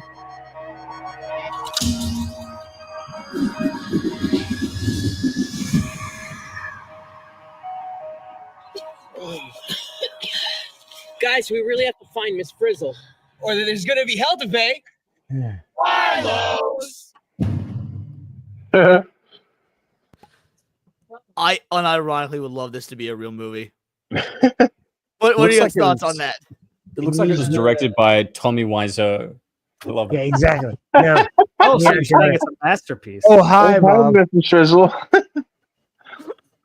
Proof of concept. It makes me think of a. So I used to many read- questions. What was it called? Sideways stories from Wayside Stories High, from Wayside School. Yeah, those were fun. Yeah, I Did used they to ever read fund those. That could be a movie, maybe. Disney show. I Yeah. don't know. I don't remember those that well. I remember liking them as a kid. I'm so confused by this. It makes sense she's in hell. She put them in a lot of dangerous positions. Okay, but they always learn something. All right. Yeah, Magic School was- but I mean, Okay, true. yeah. Get us to 100 What do you game. We think I got learned 200 from last Frizzle week. being We in get to 100 hell? this week. Let's go. So, No, Seabrew, Demon is there an Carol. IP Is there an IP you want to see brought back, Seabrew? I mean, like Darkstalkers would be cool. You know what I mean? Like, Darkstalkers? Darkstalkers. That's a good one. I like the choice, bro. Like we've been going through this thing recently, like where, like, we're digging on all the fucking like old school. Like, fucking give me. You know what? Actually, I know you're gonna be with. Give me Bruce Campbell. Like, give me fucking Bruce Campbell in a Darkstalkers remake. Well, no, I'm sure, like, I'm sure Leon's down. Who would he Separate. play? Yeah, Tom it was Calvin? Bruce Campbell. separate, but like, just give me like Evil Dead. Give me fucking like just like the, like old school shit. You know what I mean? Like, if you're asking me who I want back, you know what I mean? One sec, Seabrew. DJ makes a very compelling argument. DJ for a 10-banger, so he's not liking stream until Pouty stands up and Atreus goons for again. Well, Atreus can't be a goon for, but I do agree with DJ's sentiment about Pouty standing up. I mean, Take your headphones off, do a little stand and spin, full screener. I don't know. Come on, Betrayers can't come back Will from. the Will Piranha Pout please stand up? Please stand Please up. stand up. Please stand up. Well, yeah, Oh my god. please stand Never up. mind. No peer pressure. are you gonna do it? Yay, nay? Stand up for what? You guys want to see what my jeans look like? Honestly. Yes. See, she's wearing jeans, guys. It's completely YouTube TOS safe. Oh my gosh. That doesn't sound like a no. No, okay. Shut up. There. No, Okay. she wearing your Go. shirt. boom. See? Shirt. Suspiciously like Leon's shirt. This is how this is The how red, the white, big and army blue responds.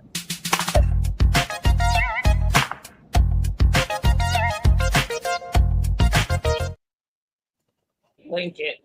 Blanket's more important. There you go. Base Pouty.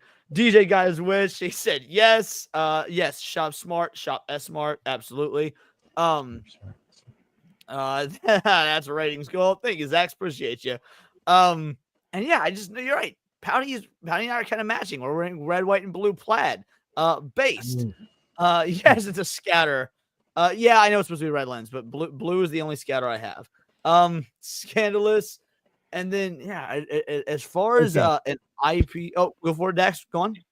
I didn't say shit. No. Like, if I can get one last thing, Oh yeah, Briscoe County Jr. I would love that to be some sort of Briscoe show. County Jr.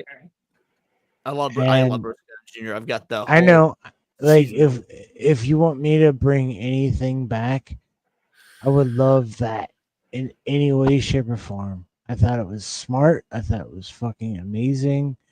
When I was a kid, it fucking gave me hope and shit. So, like, boom. That's what I just say. Nice. I'm actually in a similar boat to Sebrew in terms of bringing back an IP restoration. I think could make for a great live action adaptation. Since right now it seems like we're in the era of video game live action adaptations, and we all kind of want to see a return to raunchy comedy, masculinity. I think we should get a Duke Nukem adaptation. Yep. Sure. But not bought out by anyone.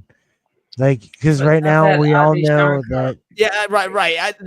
No. Fuck that. That's gay. I'm trying to get us a true blue Duke Nukem adaptation. Yeah. Yay, nay. Yeah. Well, yay, but it's not. I just don't know who I would want to make it. I don't. Okay, know yeah, that's the question then. Who's gonna? Who is your Duke Nukem? Who's Alan your Duke Richardson. Nukem?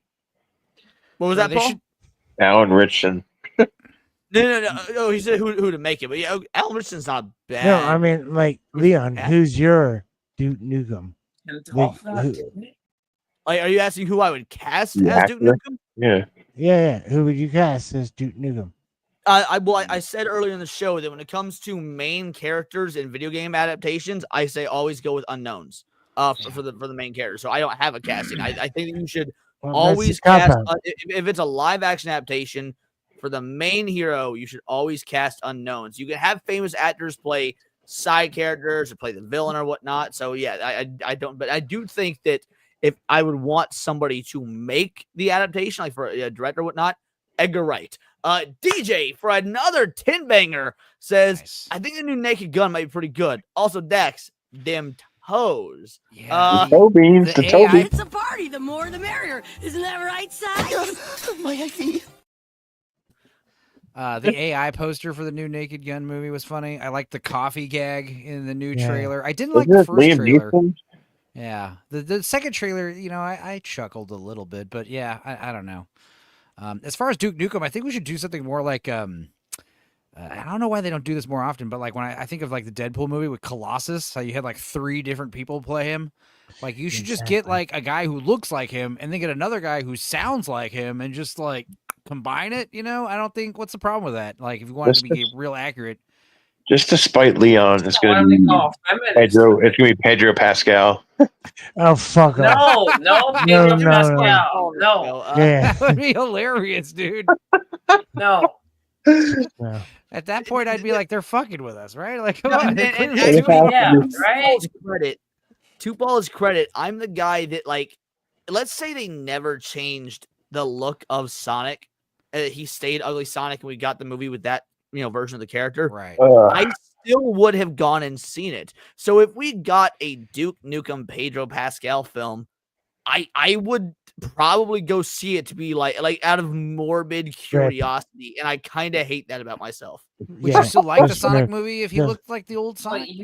Live action. So if nothing about the Sonic movies, If nothing about the Sonic movies was different in terms of the story, the writing, the characters, if it was just a visual thing, yes, I still would have liked it. I would have knocked off points for the visuals, but I do still think it would have captured the essence of the character and things to that effect in a way that I would have found passable.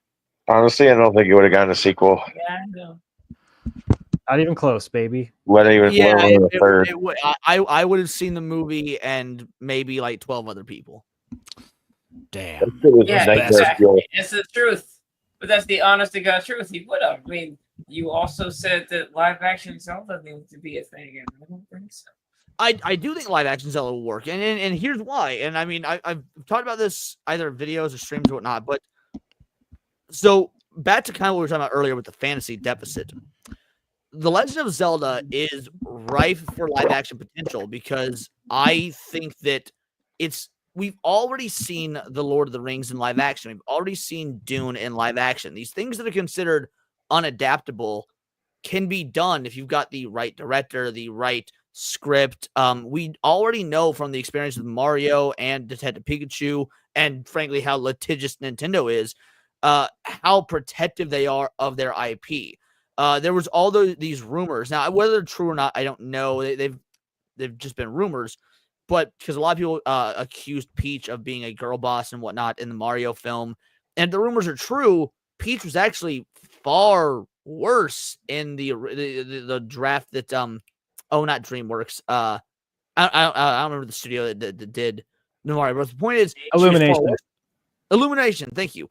But Nintendo stepped in and said, no, Mario's the hero. Scale her back, and the Peach we got, I think, was fine. I actually really like Peach in that film. So with how closely Nintendo works on these films, how protected they are of their IP, I don't think I don't think the film's in bad hands. And Zelda is the type of thing that I think would benefit from live action. If you want the cartoony CGI stuff that a lot of people are asking for, the games do that already. You get that art style from the games. I want a family-friendly, children-oriented, almost Lord of the Rings. I think you can get that from a live-action Zelda if that's the care they put into it. You spoke about. My whole thing is I like being the. Hold on, three of you try talking at once. So we go Paul, Pouty, Dex. All right, so go for it, Paul. You guys can go first because mine's like a tangent. So always shuffling off responsibility. I see how it is. What were you saying, Pouty? Yeah. I was saying that I'm used to Link being the retard boy of Nintendo. I like that Link doesn't talk. I like that the most we get out of him is I'm okay with that. That's fine. Autistic grunting intensifies, right?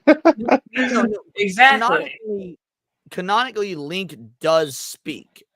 He's always spoken. Just the player doesn't hear it. Nintendo leaves it up to interpretation of what he says. Like when you converse with people in Ocarina of Time, Link and them are having a conversation. You can read the dialogue and you can tell they are answering him or he is answering them. That's how dialogue trees progress. And in Breath of the Wild or Tears of the Kingdom 1 2 takes it a step further, and Zelda has a diary entry you can read where she writes in the diary how Link never speaks, and she approaches him and asks him about it, and he tells her, my job is to be your knight, your guardian. I need to always be on the lookout. I need to be aware of the situation. I can't be distracted by conversation. So the game actually gives an in-lore, in-universe reason why Link chooses to speak very infrequently. He's effectively practicing stoicism. So Link can talk. Now, do I think it would be a very cool artistic interpretation to have a silent protag? Yes, that'd be awesome. Well, we know they're not going to do that. So, Tin Banger from DJ. Pouty is our artistic sister. We don't talk like we don't much like to talk about. I love talking about Pouty. Thank you very much. But beyond that, fair enough. Since Bruce Campbell was brought up earlier. Pleasure doing business with you, Emperor. Oh, Croaky. This is for the broken window. What broken window?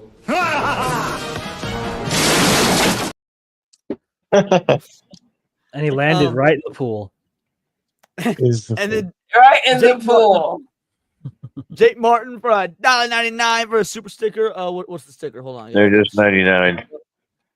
Or sorry, 99. I think you get 99. The eyeballs with the cash in the eyes, or the emoji with cash in the eyes. Thank you so much, brother. Let's we haven't given this one yet. Nian's on the show, and this was inspired by him. Find Peter Parker.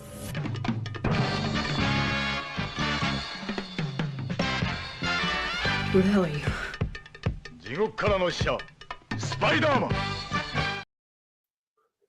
You love to see it. Nian, being apparently we hit tier 3, which is fucking awesome. Thank you guys so much. You meant the world to me.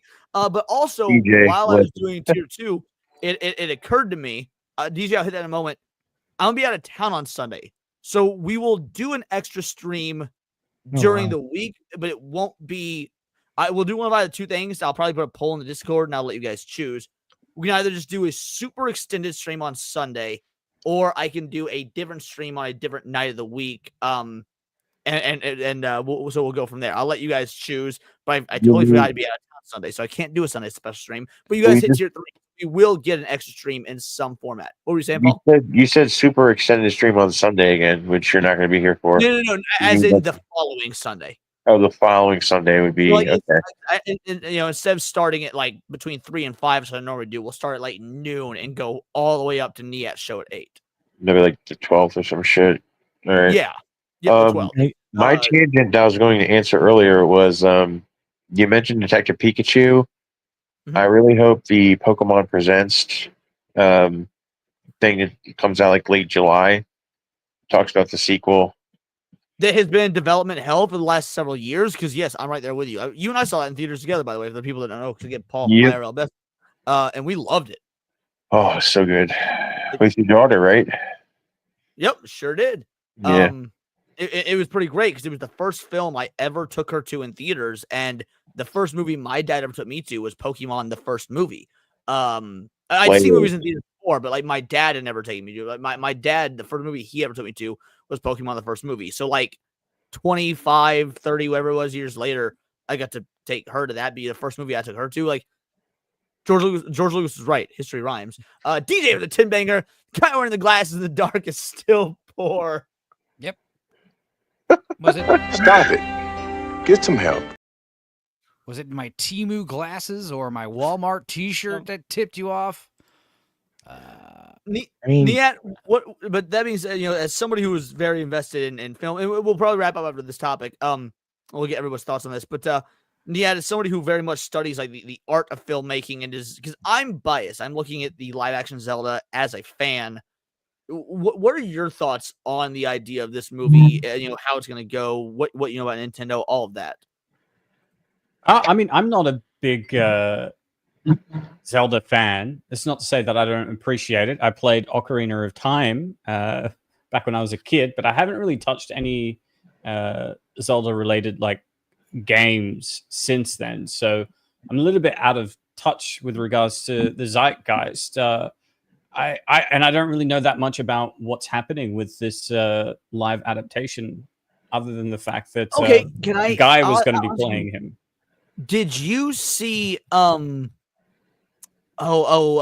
the 4th or 5th? Either way, the most recent Planet of the Apes film? Yes. Okay. The director for that is the director for the live action Zelda film. So knowing that, what do you think? Do you think that based on, and maybe you've seen some of his other films, I'm not sure. Do you think he would have the chops to do a live action video game fantasy adaptation? Just knowing Ocarina of Time is good enough because that's arguably the most famous Zelda game. So compare what you know about that game to this guy's directing style. Do you think it's possible?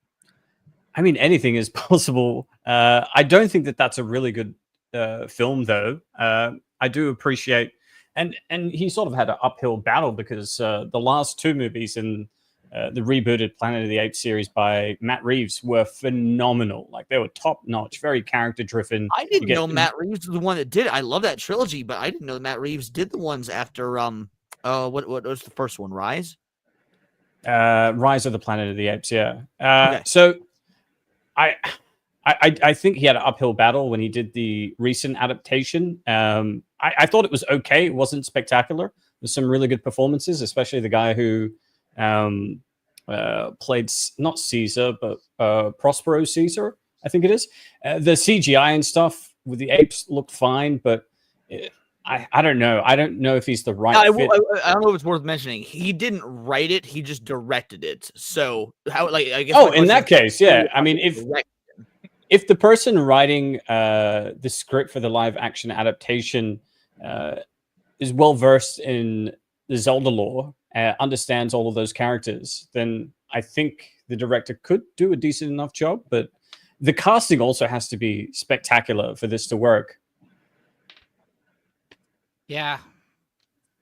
I mean, we talked about this recently where the director is the guy who did the Maze Runner movies. One of the writers also did the Maze Runner movies. And then the other writer wrote the Jurassic World movies, Dominion and Fallen Kingdom. So it's not looking good, dude. It's not looking good at all. Yeah, that part worries me. That's where I'm hoping Nintendo comes in and says, puts their foot down. You are fired! No, sorry. Let's see. Dax, have you given your thoughts on this? Because, again, I know I've talked about it at length in videos, but I don't know if I've talked about it in a panel stream. So, with you, so Dax, have you given your thoughts on the potential for the live-action Zelda? Not yet, but all right. Well, you made the comparison to what was it, Lord of the Rings and something else, or Dune, right? So the difference between those two is that you have books to adapt from, and all of Zelda's mainline stories are narratives and games. So there's really not that kind of a template to go by. So they're going to have to do a lot of legwork to actually set up a satisfying narrative with the plot beats that are in the games. And the best way I think they could do that is Link to the Past. I think they should use that as a template. I think the first 15 minutes should be him waking up, running out of the house in the storm, finds his uncle fucked up, takes the sword, and then Act 1 starts proper. That's how I would open it.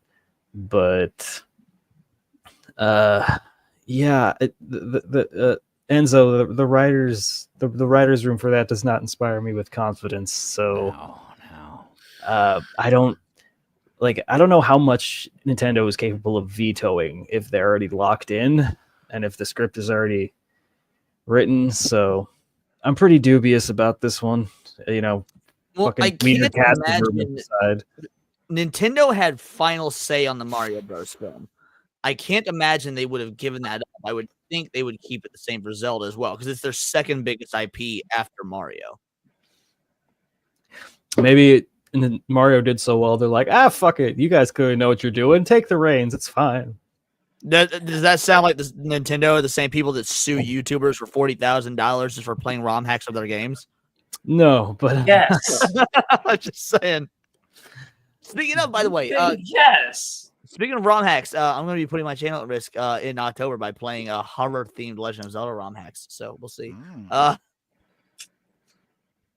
Risk it. Patty, what about you? What'd you say, Paul? I was asking if it was my turn yet. I was going to ask Patty, and then I was going to go to you, and then finish out with Sebrew.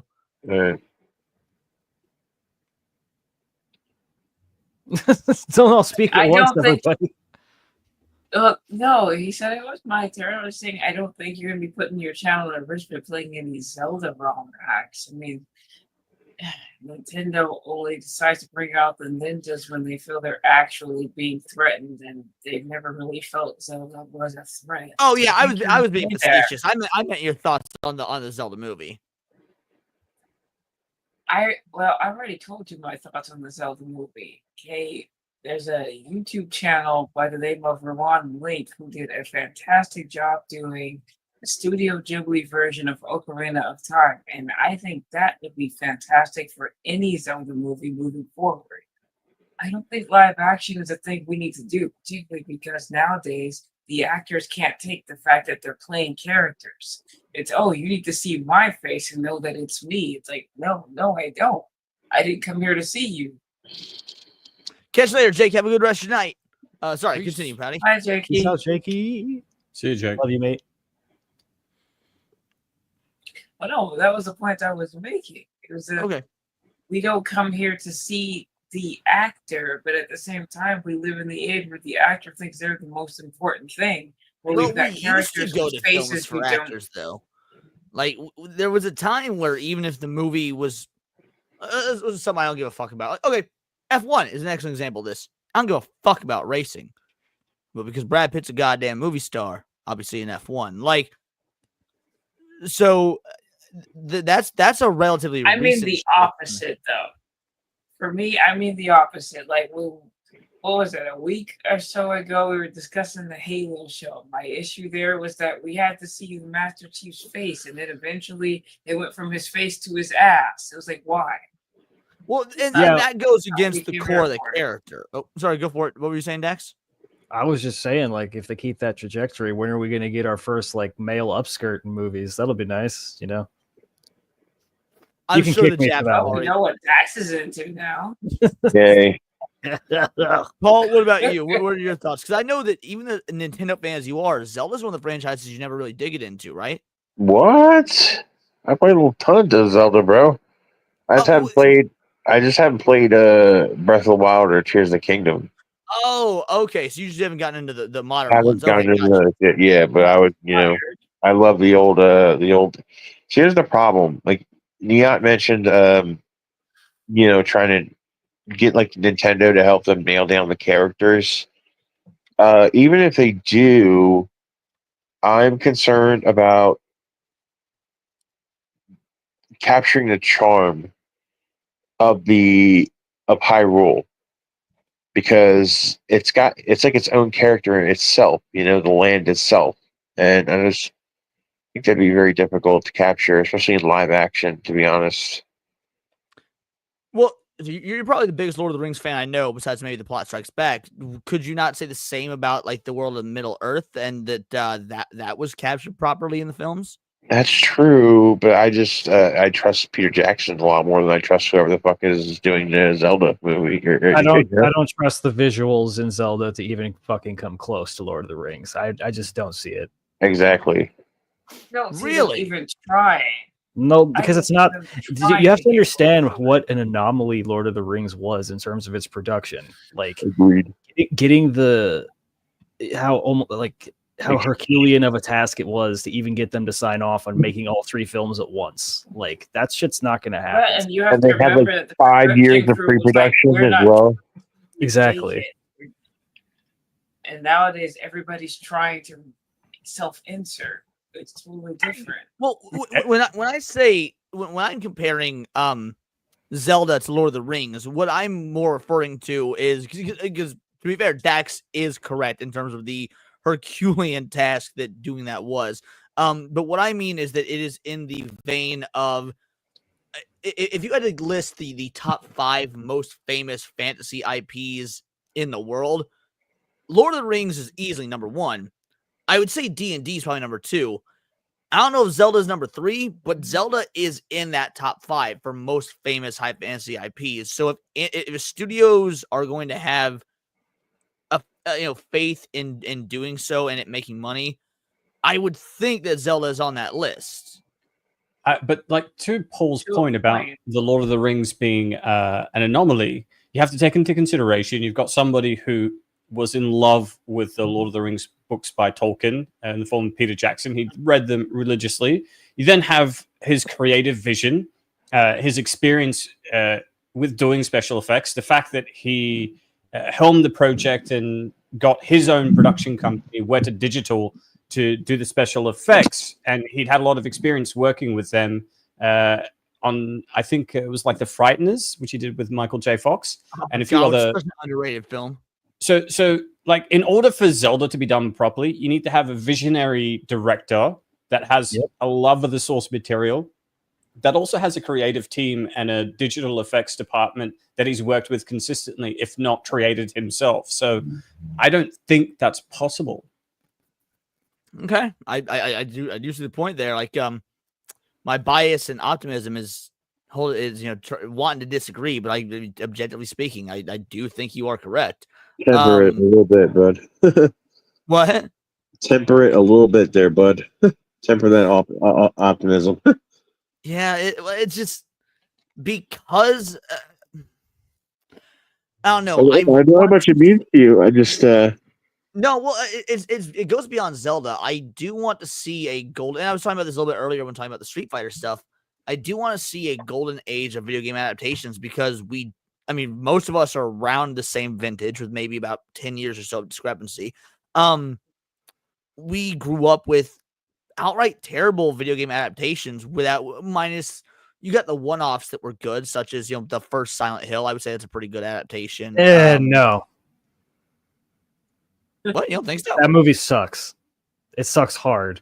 First Silent Hill? Yeah, the first Silent Hill is miserable. It wasn't that bad. That's a no for me. Yeah, I disagree Yeah, with that. I disagree too. It wasn't. It may not that be bad. like a shot-for-shot remake of the games, but the director behind that, I think it's like Norwegian or Swedish. He was in love with the Silent Hill games. The Japanese company that produced Silent Hill for the longest time didn't want to sign off on anybody doing an adaptation. He had to go over to Japan and spent like a year explaining what he was going to do with the story, showing them storyboards. It took a long time for him to win them over and for that movie to be made. And I think that that's like one of the few adaptations of that time, of that era, that captured the spirit of the game. It may not be like the same story, it may not be shot for shot, but the aesthetic, the mood of Silent Hill, I think it does a really good job of capturing The it. themes of Silent Hill Yeah, as well. it Like did it good. You don't need to explain it. You don't need to like put your dick on the ground and be like, yes. But the Nah, point I'm they making should've put is their that dick we, on the we ground. were in a drought of when we grew up in an era of terrible video game adaptations minus your random one-off successes. And just like we saw this with superhero films in the early 2000s. Yeah, you had X-Men. Yeah, you had Spider-Man. But Daredevil was bad. The Fantastic Four, the first one, while I'm an apologist for it, I think most people think of it's bad. Elektra, most people think is bad. Spawn, most people might have fond, cheesy memories of, but it's Dude, not. no, Spawn was fucking good. I mean, I don't know if it was good. But I like the Spawn film, but the point is, we are finally in an era where it seems like, just like with these recent superhero films, care has been given to them, and True, to 100%. see such an iconic piece of video game media like Zelda, to even acknowledge that it could fall prey to just cash grab practices, that would genuinely make me lose any and all whatever modicum of faith I have left in Hollywood, because Zelda should be the easiest thing to slam dunk. You've got 30, nearly 40 years with the source material. You've got the backing of Nintendo. You've got a global audience that, I mean, there's just like Mario, probably about four, if not four, 3 generations worth of fans, a vocal fan base online. It should be so easy with all the tools at your disposal. So if they do fuck it up, I truly don't know how I could ever go to the cinema for any sort of adaptation again, because this should be the easiest thing in the world to do. Yeah, if they miss this one, which honestly I think this movie's an easy layup if they were to make it right, but yeah, if they fuck this up, no Nintendo Cinematic Universe. I don't see it happening. No Smash Brothers movie, none of that. Yeah. Apparently, Christoph Gans, who directed the first Silent Hill movie, has finished. He's completed directing Return to Silent Hill, which is supposed to come out in 2026. It says. Yeah. Wait, is that the? Yeah, is that the one we talked about on, actually, with your show and my show? Yeah, I didn't realize that was Christoph Gans. I didn't either. Actually, because I told you I was trepidatious about it, since instead of an original story, it's an adaptation of Silent Hill 2. But if it's him coming back, that does give me a bit more hope. Same here. Huh.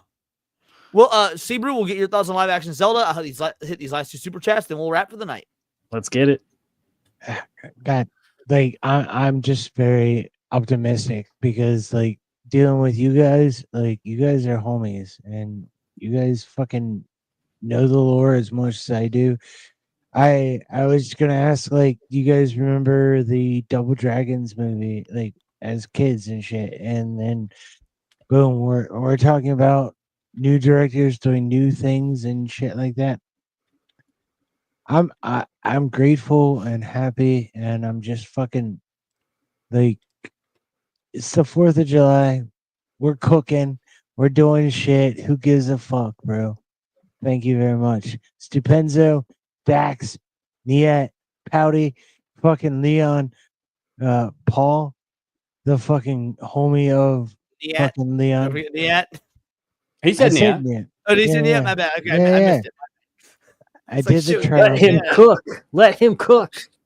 Dude, like this year's gonna be fucking phenomenal. We're kicking it off. We're exploding. We're fucking bringing our minds together. We're doing a good job. I love you guys. That's all I gotta say. Based, Bingo, bango, yeah. bongo.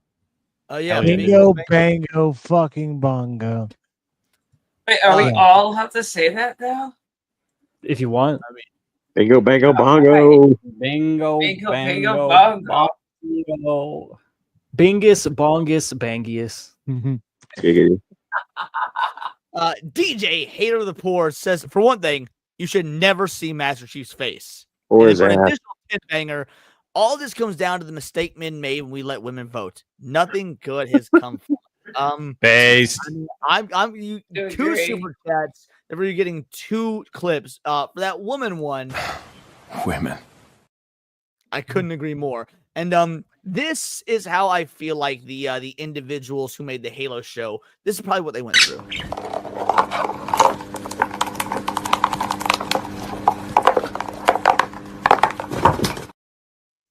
I think you're giving him too much credit there, Leon. All right, guys. Let's go ahead and do some outros. Get on out of here. Say the whole all of our spiels in terms of what we got coming up. Paul, we'll start with you. I will convince you to start a YouTube channel yet, my friend. Paul, tell people who you are and what you do. Yeah, man, I gotta get a computer though. Yeah, I'm Paul. I'm Leon's bestie, IRL. Yeah, we hang out a couple times a month. Did you tell people the big thing yet?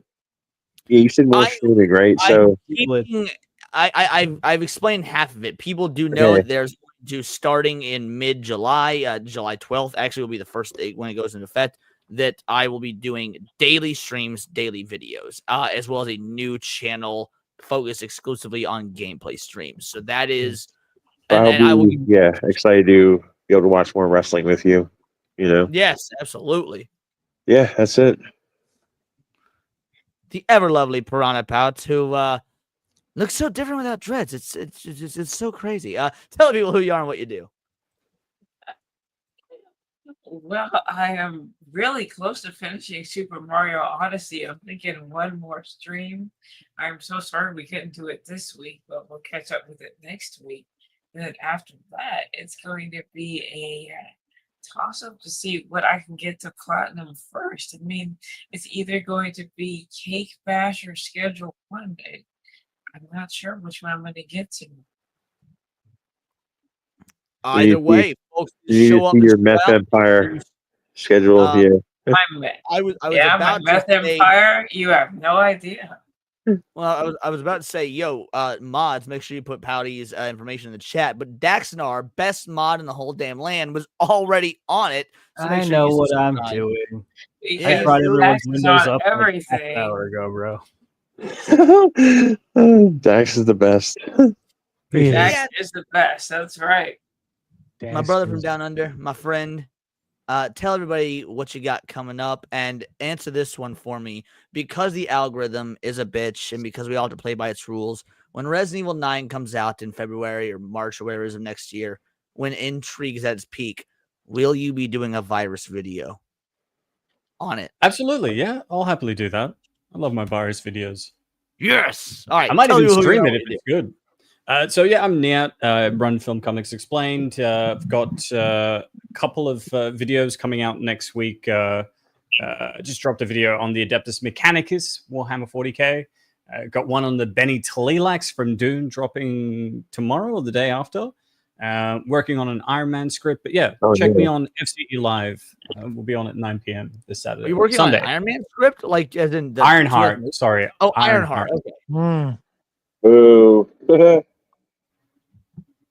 I have to link up with the Doolies and find out when we're gonna watch it. Fuck, I need to do that. I promised the chat I would. Ironheart. So you're gonna steal a lot of scripts. Sorry. Sebrew, you got anything coming up, or do you want to talk about? Do you want to announce? I just want to say thank you guys. You guys are awesome. Supenzo, fucking Niat, fucking Pouty, fucking Nick, fucking my dude Dax.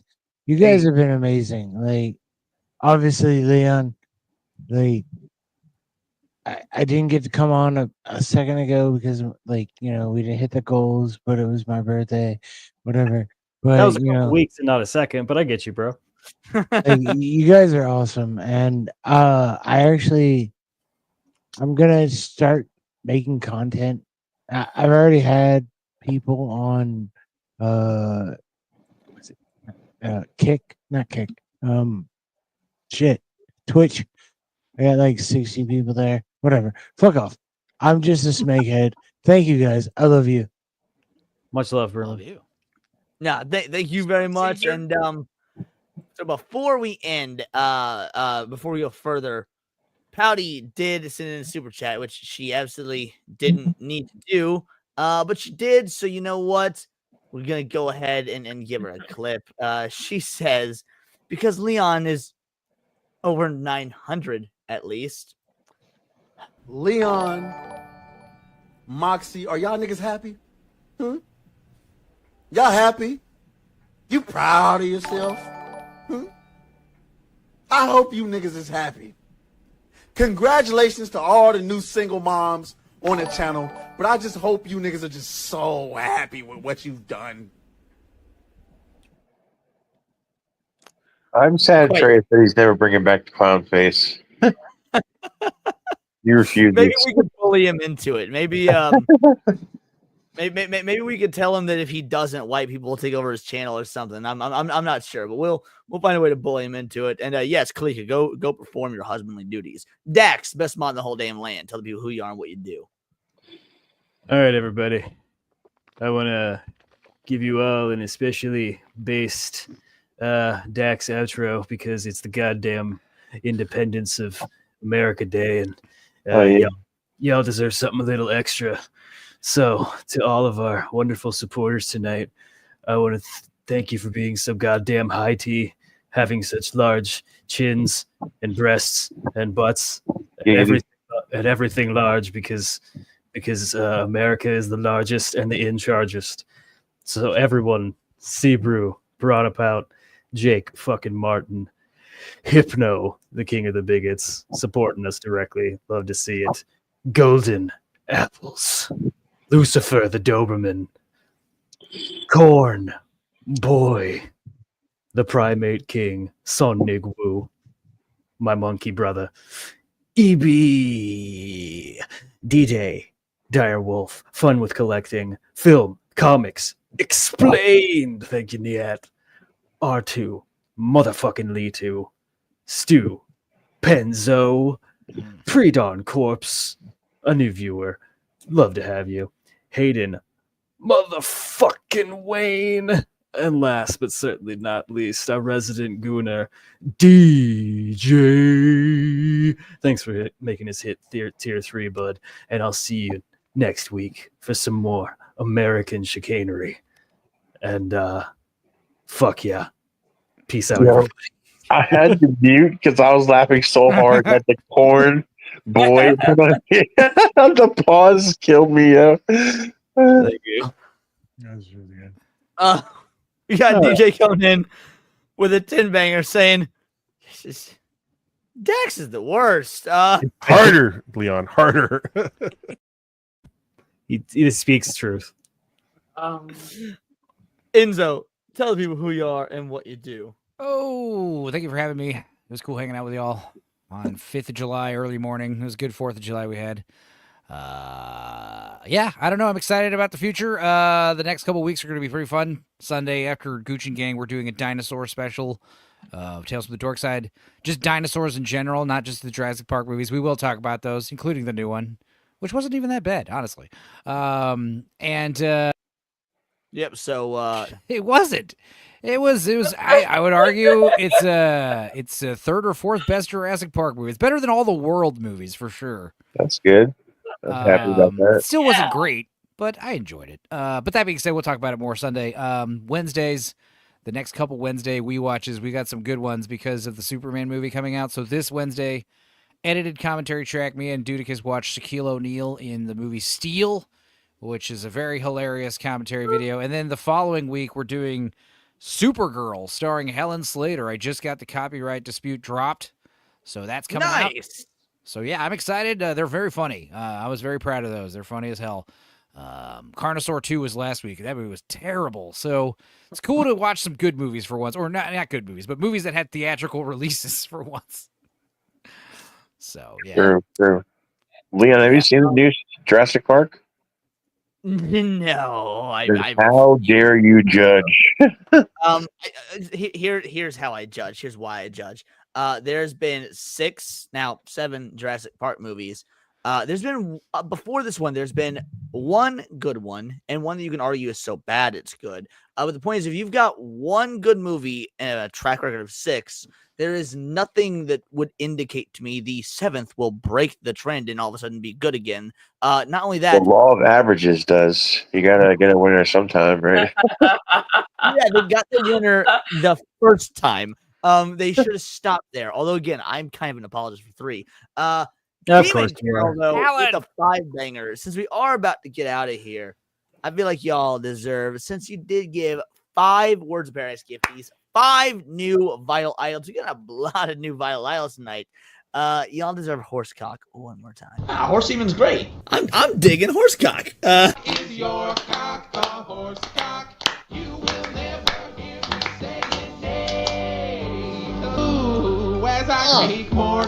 My favorite stallion I keep in my top drawer kind of goes hard though. 'Cause there is no cock like horse cock. Send your asshole into shock and eat horse. I don't know how we're going to ever top horsecock.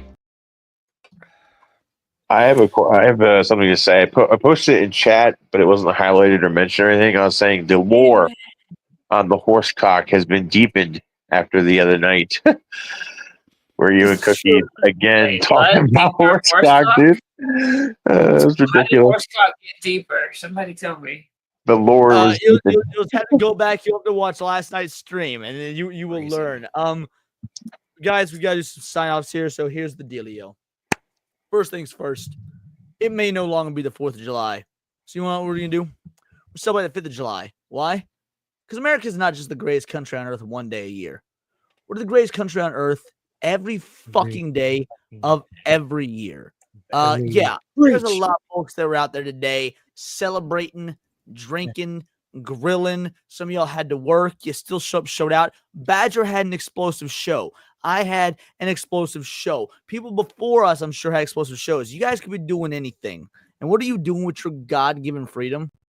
You're spending it with us. And I truly appreciate that. I truly thank you for that. And this might be one of my favorite shows that I've ran in terms of Neon Leon. Obviously, there's going to be some big changes to the channel going forward, but this is truly the spirit of America. We get people like Badger, myself, yeah, to an extent, but he's not American, so it doesn't really count, to have the best job in the world.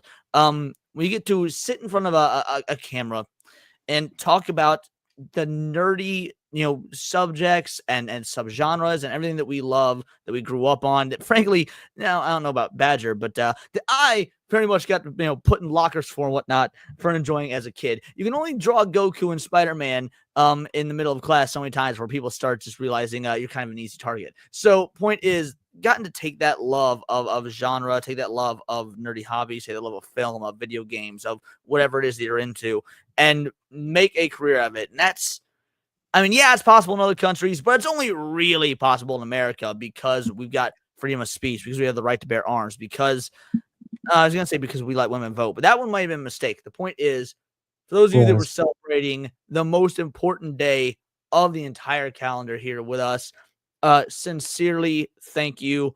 I will see you very soon throughout the course of the next streams, videos. I've got a video coming out tomorrow. It's going to be a banger for those of you that didn't see last night's stream. It's going to be a compilation clip to that together because we're gamers here. We're all gamers. We love video games. And while the talk around the video game scene has been very negative for the last 5 years, give or take. There's good out there, and one of the good things is fan games. Fans coming together to do much like what we do, talk on the internet about what we love, what we dislike, but to create, and that's equally, if not honestly, more important and beautiful. So yes, I did stream a Sonic fan game last night that was brilliantly put together. I've clipped that stream down into some highlights, constructive criticism, and we want to continue to support products and projects that don't insult us as fans. So make sure you check that out. Beyond that, we will, of course, have Countercast on Monday. Theo Snodgrass will be our guest. Met him today. He was a fucking sweetheart. Short, but a sweetheart. And anyone that makes me look tall honestly makes me feel good. So yes, show up, show out. I'll be putting a link in the Discord for how we're going to do the extra streams. We did hit tier 3. Thank you guys so much. Thank you to the panel. For those of you guys that donated, yeah, you never need to, you do. It means the absolute world to me because it is how we continue to pay the bills and make the channels and the streams better. So yes, for those of you that can't donate or opt not to, thank you for showing up, just adding dialogue to the conversation. And I guess the only thing there is further to say, join the Discord because we'd love to have you. Have some conversation. It's free speech. Again, because America fucking rules.